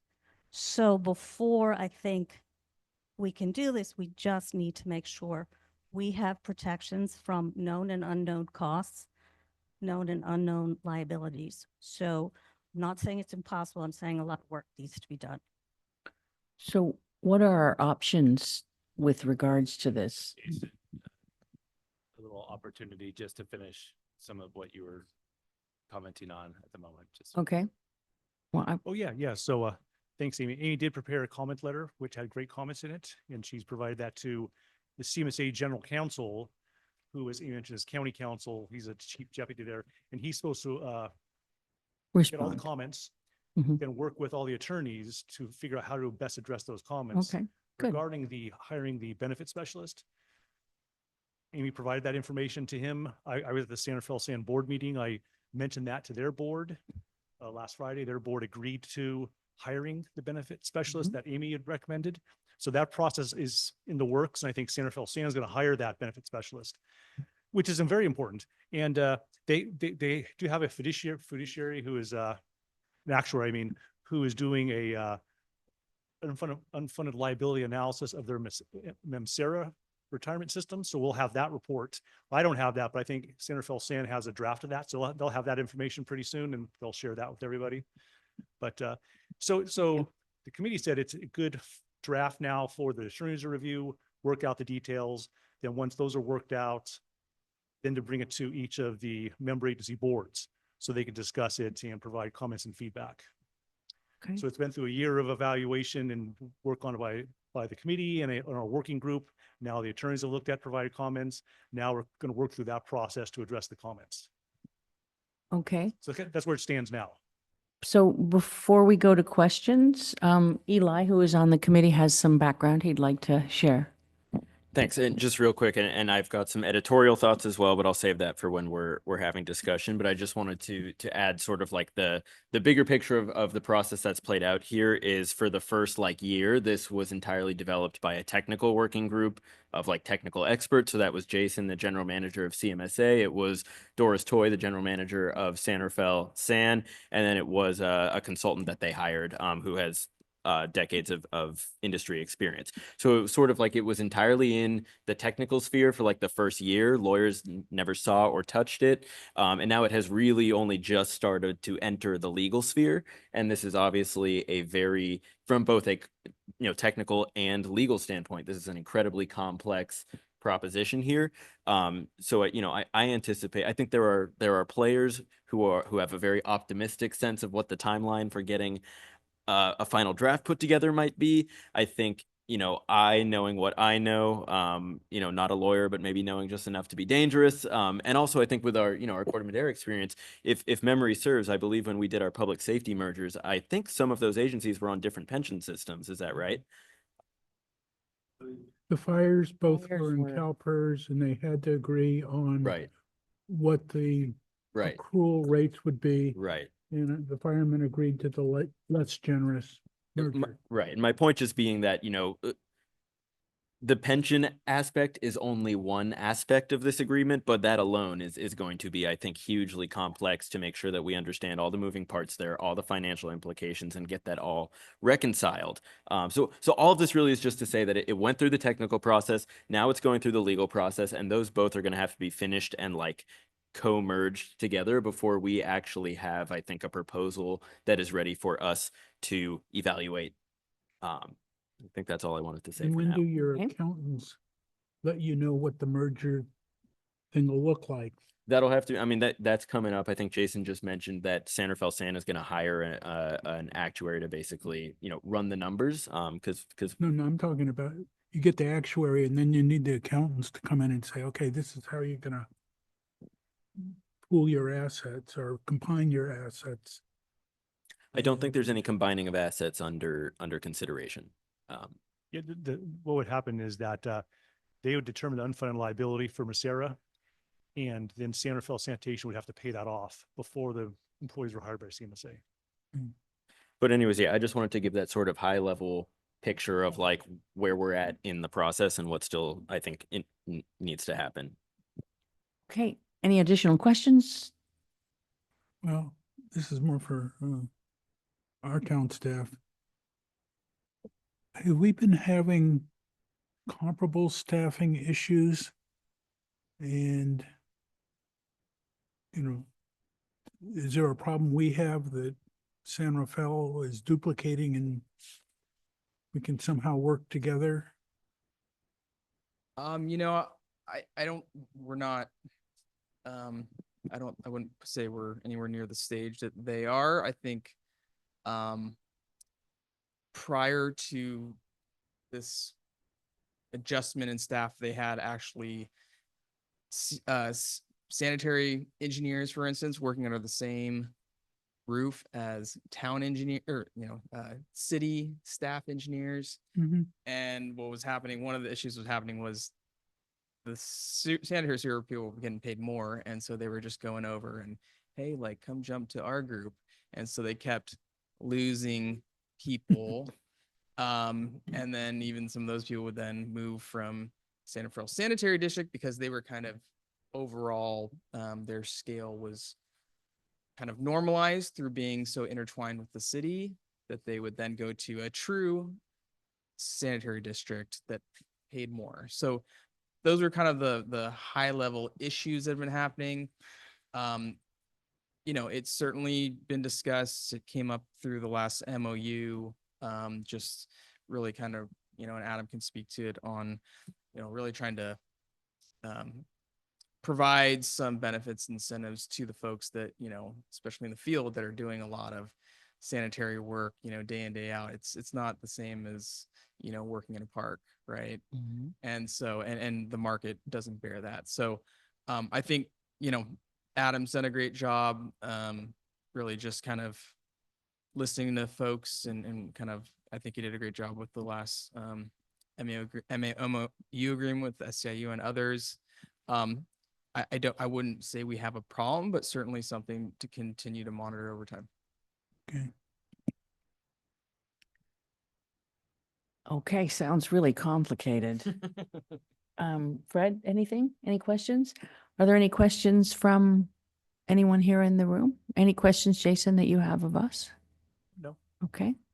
Then I think we can go online. Is there anybody online? Yes, we have a hand raised from Roy Wolford. Yeah, good evening. Good evening. Why is, I hope my questions get answered this time because I submit questions, they don't get answered. But anyway, why is Corte Madera in Sanitary District 2 trying to solve a San Rafael city problem and city sanitary problem? I don't get this. How much time has been spent by staff and others on this issue? Is San Rafael going to compensate Corte Madera? If we go in with a joint venture, or I guess we're already in a joint venture, but if we go in with this program, how much is it going to reduce each property owner's fees from Sanitary District 2? How much more efficient is Sanitary District 2 going to be in resolving issues with the equipment? I mean, none of these are answered. When I looked at this information on the agenda and opened the document, there's not one bit of financial information. There's no asset management information. There's no counting of the number of properties or customers. There's nothing, zero data. It's outrageous. I mean, this is a height of an incompetence. Please get on the ball, drop this issue. There's no reason that Corte Madera has to handle all the problems of San Rafael. Look at what the San Rafael City Council is doing with homeless and all the other things.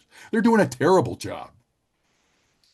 So get on the ball and drop this issue. We just heard from RJ that we're not having a particular problem. And it sounds like Ross isn't happy, and there's a whole bunch of other issues. Much too complex, much too costly. There's a lot of other things that need to be done in Corte Madera without having the burden of San Rafael's problems impinge upon us. Thank you. Thank you, Roy. Is there anybody else? No additional hands raised and no emailed public comment for this item. Okay, so I bring it back to the board for comments and a motion. Are they looking for a motion? It's just an update. No motion is Receive the required. update from staff. Okay, so we have received the update, and in case it's not unanimous, I think it was pretty close that we all feel the need for a lot more information and justification, I guess, for why Corte Madera should be involved in this. If I could just, Do you agree that they should? If I could? I mean, you've been on the board all along, right? Do you think this was overall a good idea for Corte Madera? I think if we can do this without it impacting our ratepayers or our district, absolutely. And this, so this is one of two thoughts that I was going to share. It's been, brought up a couple times, both by Amy and by members of the public and I think council members that, this just needs to be something that doesn't have any negative effect on SD2 or our ratepayers. If we can help out a sister agency, by moving towards a consolidation without any negative impact on our agency or our ratepayers, that's fine. I'm happy to help them out. But what we're not going to do is cross-subsidize other agencies, right? I think we're all very clear that that's where we're drawing the line, and that's what we're looking to protect against, and we need to make sure that the contract is structured in a way that would accomplish that. So that was one point. The other point, and this is kind of to Jim's point about, where are we with this? This is kind of a dynamic that exists to some extent across a lot of different special agencies, all these special districts in Marin County. We have so many special districts in Marin County. It's so much duplication of elected boards and staff and administration, and it is not a cost-effective structure. I think long-term consolidation is the way for these agencies to go. Corte Madera has been if not the leader in Marin County on consolidation with our public safety consolidations. So that's a lens through which I'm looking at this as well, right? If we can take a step towards starting to consolidate all of these crazy little special sanitary districts into fewer districts that, handle the same work more efficiently, that's great. We just have to make sure that we're doing it in a way that isn't, 2 steps forward and 1 step back for our ratepayers. Okay, thank you. Thanks for that. Anybody else? Jim? Yeah, one question I have is if San Rafael rolls their sewer district into Central Marin district? What's the? Central Marin Sanitary. Central Marin Sanitary, okay. What happens to the votes? Because I know we have a vote on your board. Ross Valley has some votes in there. Larkspur used to have votes until they merged with somebody, and then it took them a decade and a half to lose that vote. Under the current structure of CMSA, there's 3 participating agencies. There's San Rafael, which is a sanitation district. It's actually a county sanitation district. They have 2 votes. Ross Valley Sanitary District, they have 2 votes. And Marin Sanitary District number 2, us, we have 1 vote. And Councilmember Beckman currently serves as SD2's representation. So there is no, it is not to date that anyone's looking at the joint powers agreement, but it probably should be looked at because this will change some of the relationships. We should get one of their votes. Yeah, that's something to consider. And I'm guessing this goes without saying, but I will just say it out loud that I would not support any change that dilutes SD2's representation on that board. Okay, we're in agreement. Okay. And I think we do not need to take a vote. Okay, so we can move on then. Are we, everyone okay to move on? 6B is consideration and possible action to authorize $250,000 in extra contingency for additional improvements for the Category 5 Sewer Rehabilitation Project, Phase 23-205, and authorize the district manager to enter into right of entry and cost share fundraising agreement with the owner of 15 Coke Road, H. Coke and Son, for private sewer lateral and sewer main upgrades. And you're on, RJ, or do we get to hear from Chris? Yeah, thank you, Board President Ravazio. Lorena, if you don't mind, can you put the map, the project location exhibit, just for a little assistance? So as part of, so in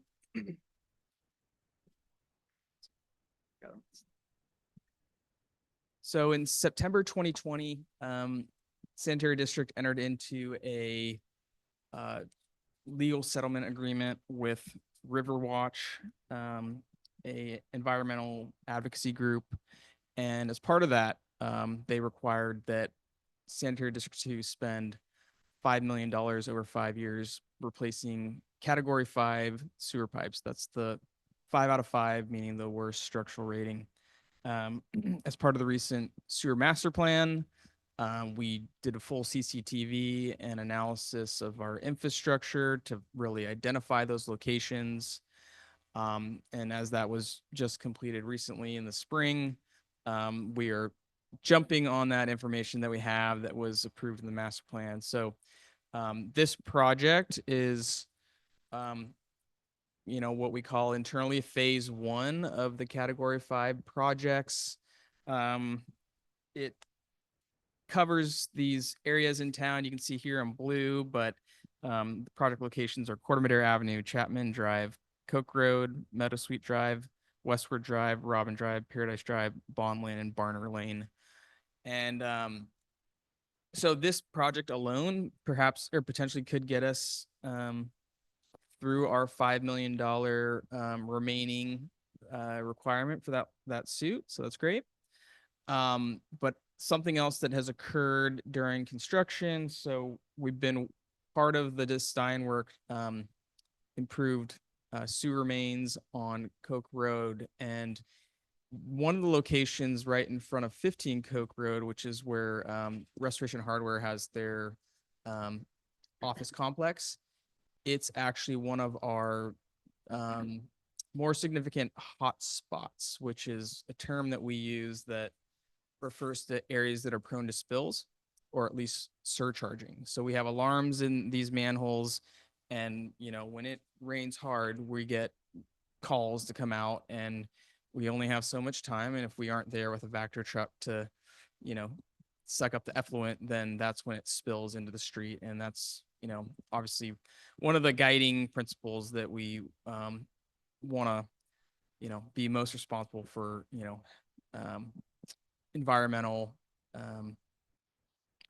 responsibility as a sanitation agency. That costs on an average year is roughly about $8,000 that we put into these standby equipment and services. And at the same time, it has been a location that has spilled in the last handful of years. And actually, I want to say it was not this last Christmas Eve, but the Christmas Eve before was one of the larger spills we've had, because it was this location is tied to our Paradise pump station. And when we had all the VFD failures, we had the Paradise pump station down for upwards of 23 minutes. And we did have one of our larger spills to date at that site. So this project did have some design work incorporated to mitigate our risk of spills at this location. But as part of the work that's happened to date, the engineering team, staff, and the contractor have actually done more analysis of the pipelines upstream of this manhole that's the problematic one. And we knew that those locations were plastic pipe showing that they were more recent, but what we didn't know is they actually had deficiencies as well. They had sags and other things. In addition, that office complex that serves Restoration Hardware, they are on an ejector pump. So they have their own wet well, and when it fills up to a certain elevation, it pumps it all into our system. And what makes that problematic for us is instead of it really just every time people are using the facilities, it just kind of stretches that volume over the day that people are there. Instead, you have these slugs of volume that enter our system and can cause these relative spikes. So that also exacerbates the issue, making it a more prone area to spill. The ejector pump system for the owners of the RH complex has also given them their own problems. And so really looking at all the issues, looking at the desire to reduce our standby time and costs, the desire to reduce our risk to spills, the ability to partner and leverage funds with RH. We have a change order or what would be a proactive measure to incorporate into this plan about $350,000 worth of work. We would now be replacing the segment of pipe upstream of where the project was going to terminate. At the same time, we'd eliminate those sags and actually drop in elevation that pipe. That would then allow Restoration Hardware to connect to our sewer mains from gravity, therefore eliminating these surges of volume that hit our system all at once. And really, all of those things working together would significantly reduce our risk to spills. So for that, and the owner of that complex is willing to contribute $100,000. About 60,000 of that is going to go to the private sewer lateral system on their end, and the rest of it would go toward improvements to the district sewer main. And so this item is to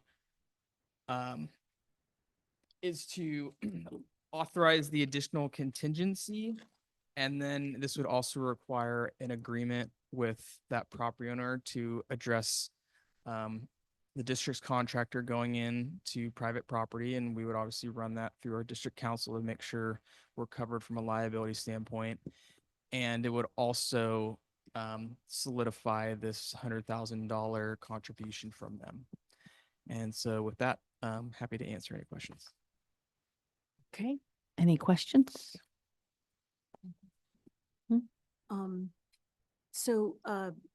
This cost sharing between the town and the property owner, is that in keeping with what it would have cost, let's say, if they had just decided themselves they were going to do a sewer lateral? And is it in practice what we would do? So given the current elevation of our sewer main and the lower elevation of their property right now, they could not convert to a gravity system. And so what's happening is we're fixing our mains, but then lowering them. And then they're actually redirecting their flows on site to further south and are able to connect at a point where the elevations actually flow without being pumped. Okay, thank you. So you're saying this is kind of normal business, working between the sanitary district and the. Yeah, this is I think in a lot of ways, this is a win-win for everyone. This is, I think at this point, this is probably our #1 spill location. It's going to be ongoing standby time until it's fixed. And again, not huge numbers, but $8,000 a year adds up, over a couple decades. And then also, and they're going to self-fund all the improvements on their side, but that also would, I think, to some degree, they're going to be in a better position as business, and whether it's RH or someone else, it's just more business in town. So there's that too. So they'll continue to pay their sanitary rates if there is still in business. That's good for the district. So Hey, RJ, I'm sorry. I make a motion. We extend the meeting another half hour because we're at 10. Second. Okay. All in favor? Aye. Aye. to further answer this, yes, it is it is common where we do have this synergy, this kind of benefits to both district and private parties that agencies will work together to problem solve. Go ahead. If you don't get one of your trucks out there in time and it goes into the bay, how big a check would we have to write? Because I know down in Mill Valley and Southern Marin, they've had issues like that. Yeah, so and that's a good question. So one of the reasons that we have the Riverwatch had to do the Riverwatch settlement was because, you know, if you have one spill into waters of the state or the US, you've violated the Clean Water Act. And so that gives them an in to go after you. So I don't know how much we can divulge on that or maybe share that. I mean, I think I'm looking at Amy, but I'll say this. There's the settlement, which you know, we have copies of that to some extent are public record, I believe. And then separately of that, there's the Porter Cologne Act, which actually says that the regulatory agencies can charge us $10 per gallon of spill. So, you know, yeah. So it, you know, you get a 10,000, $100,000 gallon spill, and you're talking big dollars. In general, in dry weather, which is our low volume, we are about 1 million gallons per day coming from Corte Madera over to Central Marin Sanitation Agency.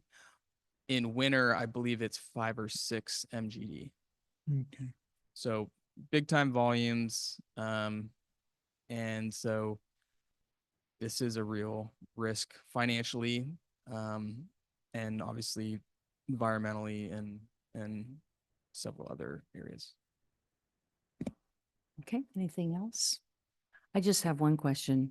So I get why RH, you know, we want to work with them. They're an important business in Corte Madera.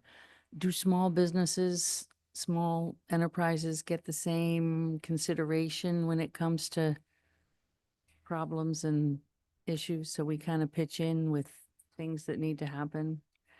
I mean, I've heard some stories, but I don't need to go into them, but.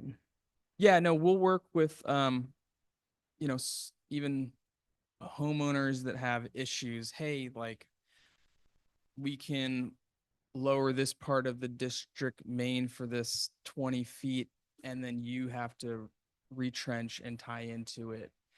As long as there's, right, we're not going to do that just out of the, we have to make sure there's a district benefit. Mm-hmm.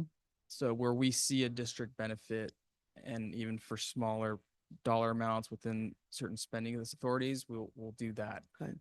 This one is obviously a bigger ticket item, and we would never approve this without full approval from the board. So. Okay. So have we taken public comment on this one? I don't think we have. Is there anybody in the audience who would like to make a contribution here? How about online? No hands raised from attendees online and no emailed public comment for this item. Okay, bringing it back to the council. Are they looking for a motion? I think they are. Approve item as requested. Do we have a motion? That's 6B, right? Yeah, 6B. I can move to approve the extra contingency for project number 23-205. Second. Go ahead and take the roll. Okay. Board Member Andrews, Yes. Board Member Beckman, Yes. Board Member Casissa, Yes. Vice President Thomas, Yes. President Ravazio. Yes. Thank you. The motion carries.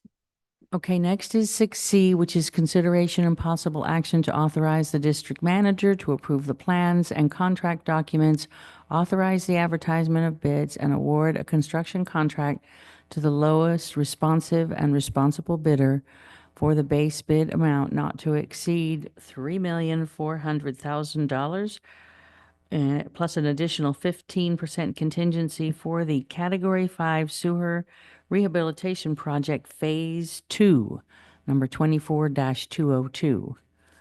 Great, thank you. Back to RJ. Thank you. So when we completed the sewer master plan and that was adopted by the council, and we, followed it shortly by the increase in rate funds, and then that followed by obtaining bond funds. So we're really trying to aggressively pursue the deficiencies that were identified in the master plan.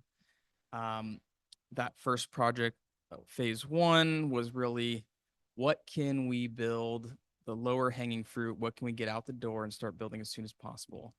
And this is now the second cut of, these were the ones that were too complicated to do as part of that first project, but they're right behind. And so here we go. You'll notice they're all scattered around town. But these are, again, structural 5 out of 5, the worst of our worst pipes that we want to address as soon as possible. We have, all the funding is identified in our master plan. One of the reasons we're asking for 15% contingency is, you can imagine with pipes that are in bad condition, there's sags and structural issues, and so we're more likely to have unexpected issues. Typically with these, and Chris can speak to it, they have more sags, so we have to do more open cut, and there's often utilities over under that we didn't know about. That leads to more costs and issues. So that's why we're asking for 15%. Otherwise, I think it's a project that absolutely addresses the worst of the worst infrastructure that we have in our collection pipes and makes a lot of sense. And luckily, we've got staff with the skills and experience to deliver it. And so with that, I'm happy to answer any questions. Okay, questions for RJ? I just have one question. I noticed one of the projects is everybody's favorite topic. It's on Tamil Vista. Is that down by Hunt Plaza? And is that scheduled for this year, next year? It looks like it's right there. No. I can't tell. Oh, no. Yeah, it's It's farther south. Yeah. It's farther south. It's down by like Book Bag. Yeah, that's it looks like it's just south of the DMV. Okay, thanks. Answer that question. So are there a number of different companies that you think will put in a bid to do this work? Oh yeah, absolutely. Okay. I think on phase 1, I want to say we had 8 bids. Mm-hmm. And There were several of them were under the estimate. And are you allowed to consider their efficacy and their way of working in a community? I mean, it looks like a lot of work in a lot of different locations, going to have a big impact.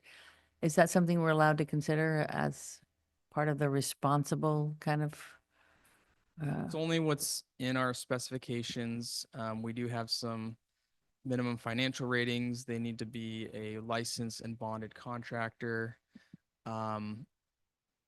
So No way to say, and minimum complaints from prior clients. no, we are not allowed to Okay, go to that extent now.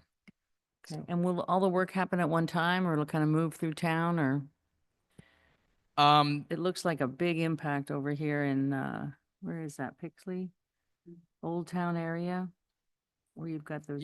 Generally contractors are going to want to focus geographically for their own efficiency. Mhm. But we don't have their schedule until we actually get the contractor and bid it. Mhm. But typically, if there's any reason because something else is happening in that moment in that part of town, they'll usually shift if we ask. Okay. So That's all. My questions, anybody else?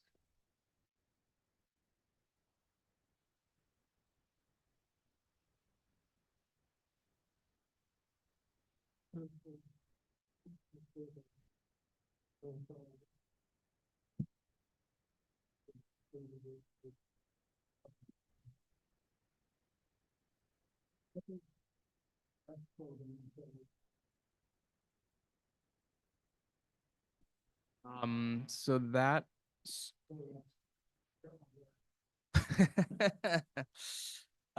Sorry, so from behind or this area, I believe it flows down to Meadow Street, right? Oh, we have a pump station on Pixley. Yeah. And well, we're talking on Pixley Avenue or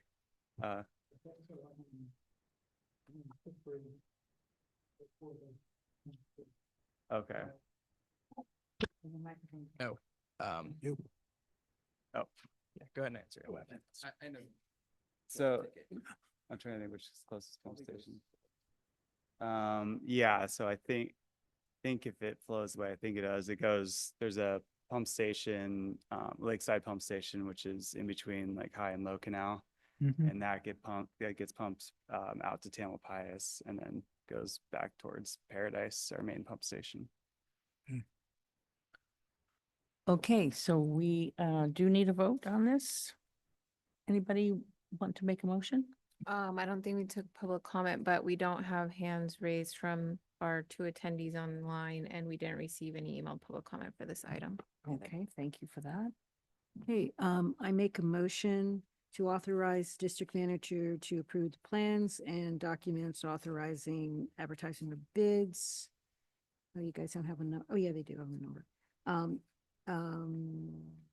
And award a construction contract to the lowest responsive and responsible bidder for the base bid amount not to exceed $3,400,000 plus an additional 15% contingency for the Category 5 Sewer Rehabilitation Project Phase 2, number 24-202. I'll second. Board Member Andrews, Yes. Board Member Beckman, Yes. Board Member Casissa, Yes. Vice President Thomas, Yes. President Ravazio. Yes. Thank you. The motion carries. And that takes us to reports from the district manager. No district manager reports in essence of time. Yeah, I will just quickly say, in case you can't tell, we loaded up RJ tonight. This is likely going to be his last official meeting in terms of actually action items. We will be at the July 1st meeting, bringing him back to sort of recognize his work and effort. And then if there's an emergency on any of the budget items, actually the second meeting will be at the same meeting. So in any case, yeah, just wanted to recognize that. But we will properly acknowledge and recognize his work then. And yeah, thanks. And we know where you live. No, kidding. RJ, you've been amazing. And I don't blame you for wanting to go out and triple your income or quadruple your income or whatever it'll end up being. I don't blame you. And I think we should pay people who work in our governments and do great work. We should pay them a lot more. Because I don't know how we expect to compete with the private sector and do great work like the private sector if we continue to pay as little as we do. And I know I have this huge audience and that's going to make a big difference, but just had to say it. I wish we could pay you more. Thank you very much for the kind words, and you're in good hands. Chris will be taking over, and I have tremendous trust in his abilities. He's going to step right in.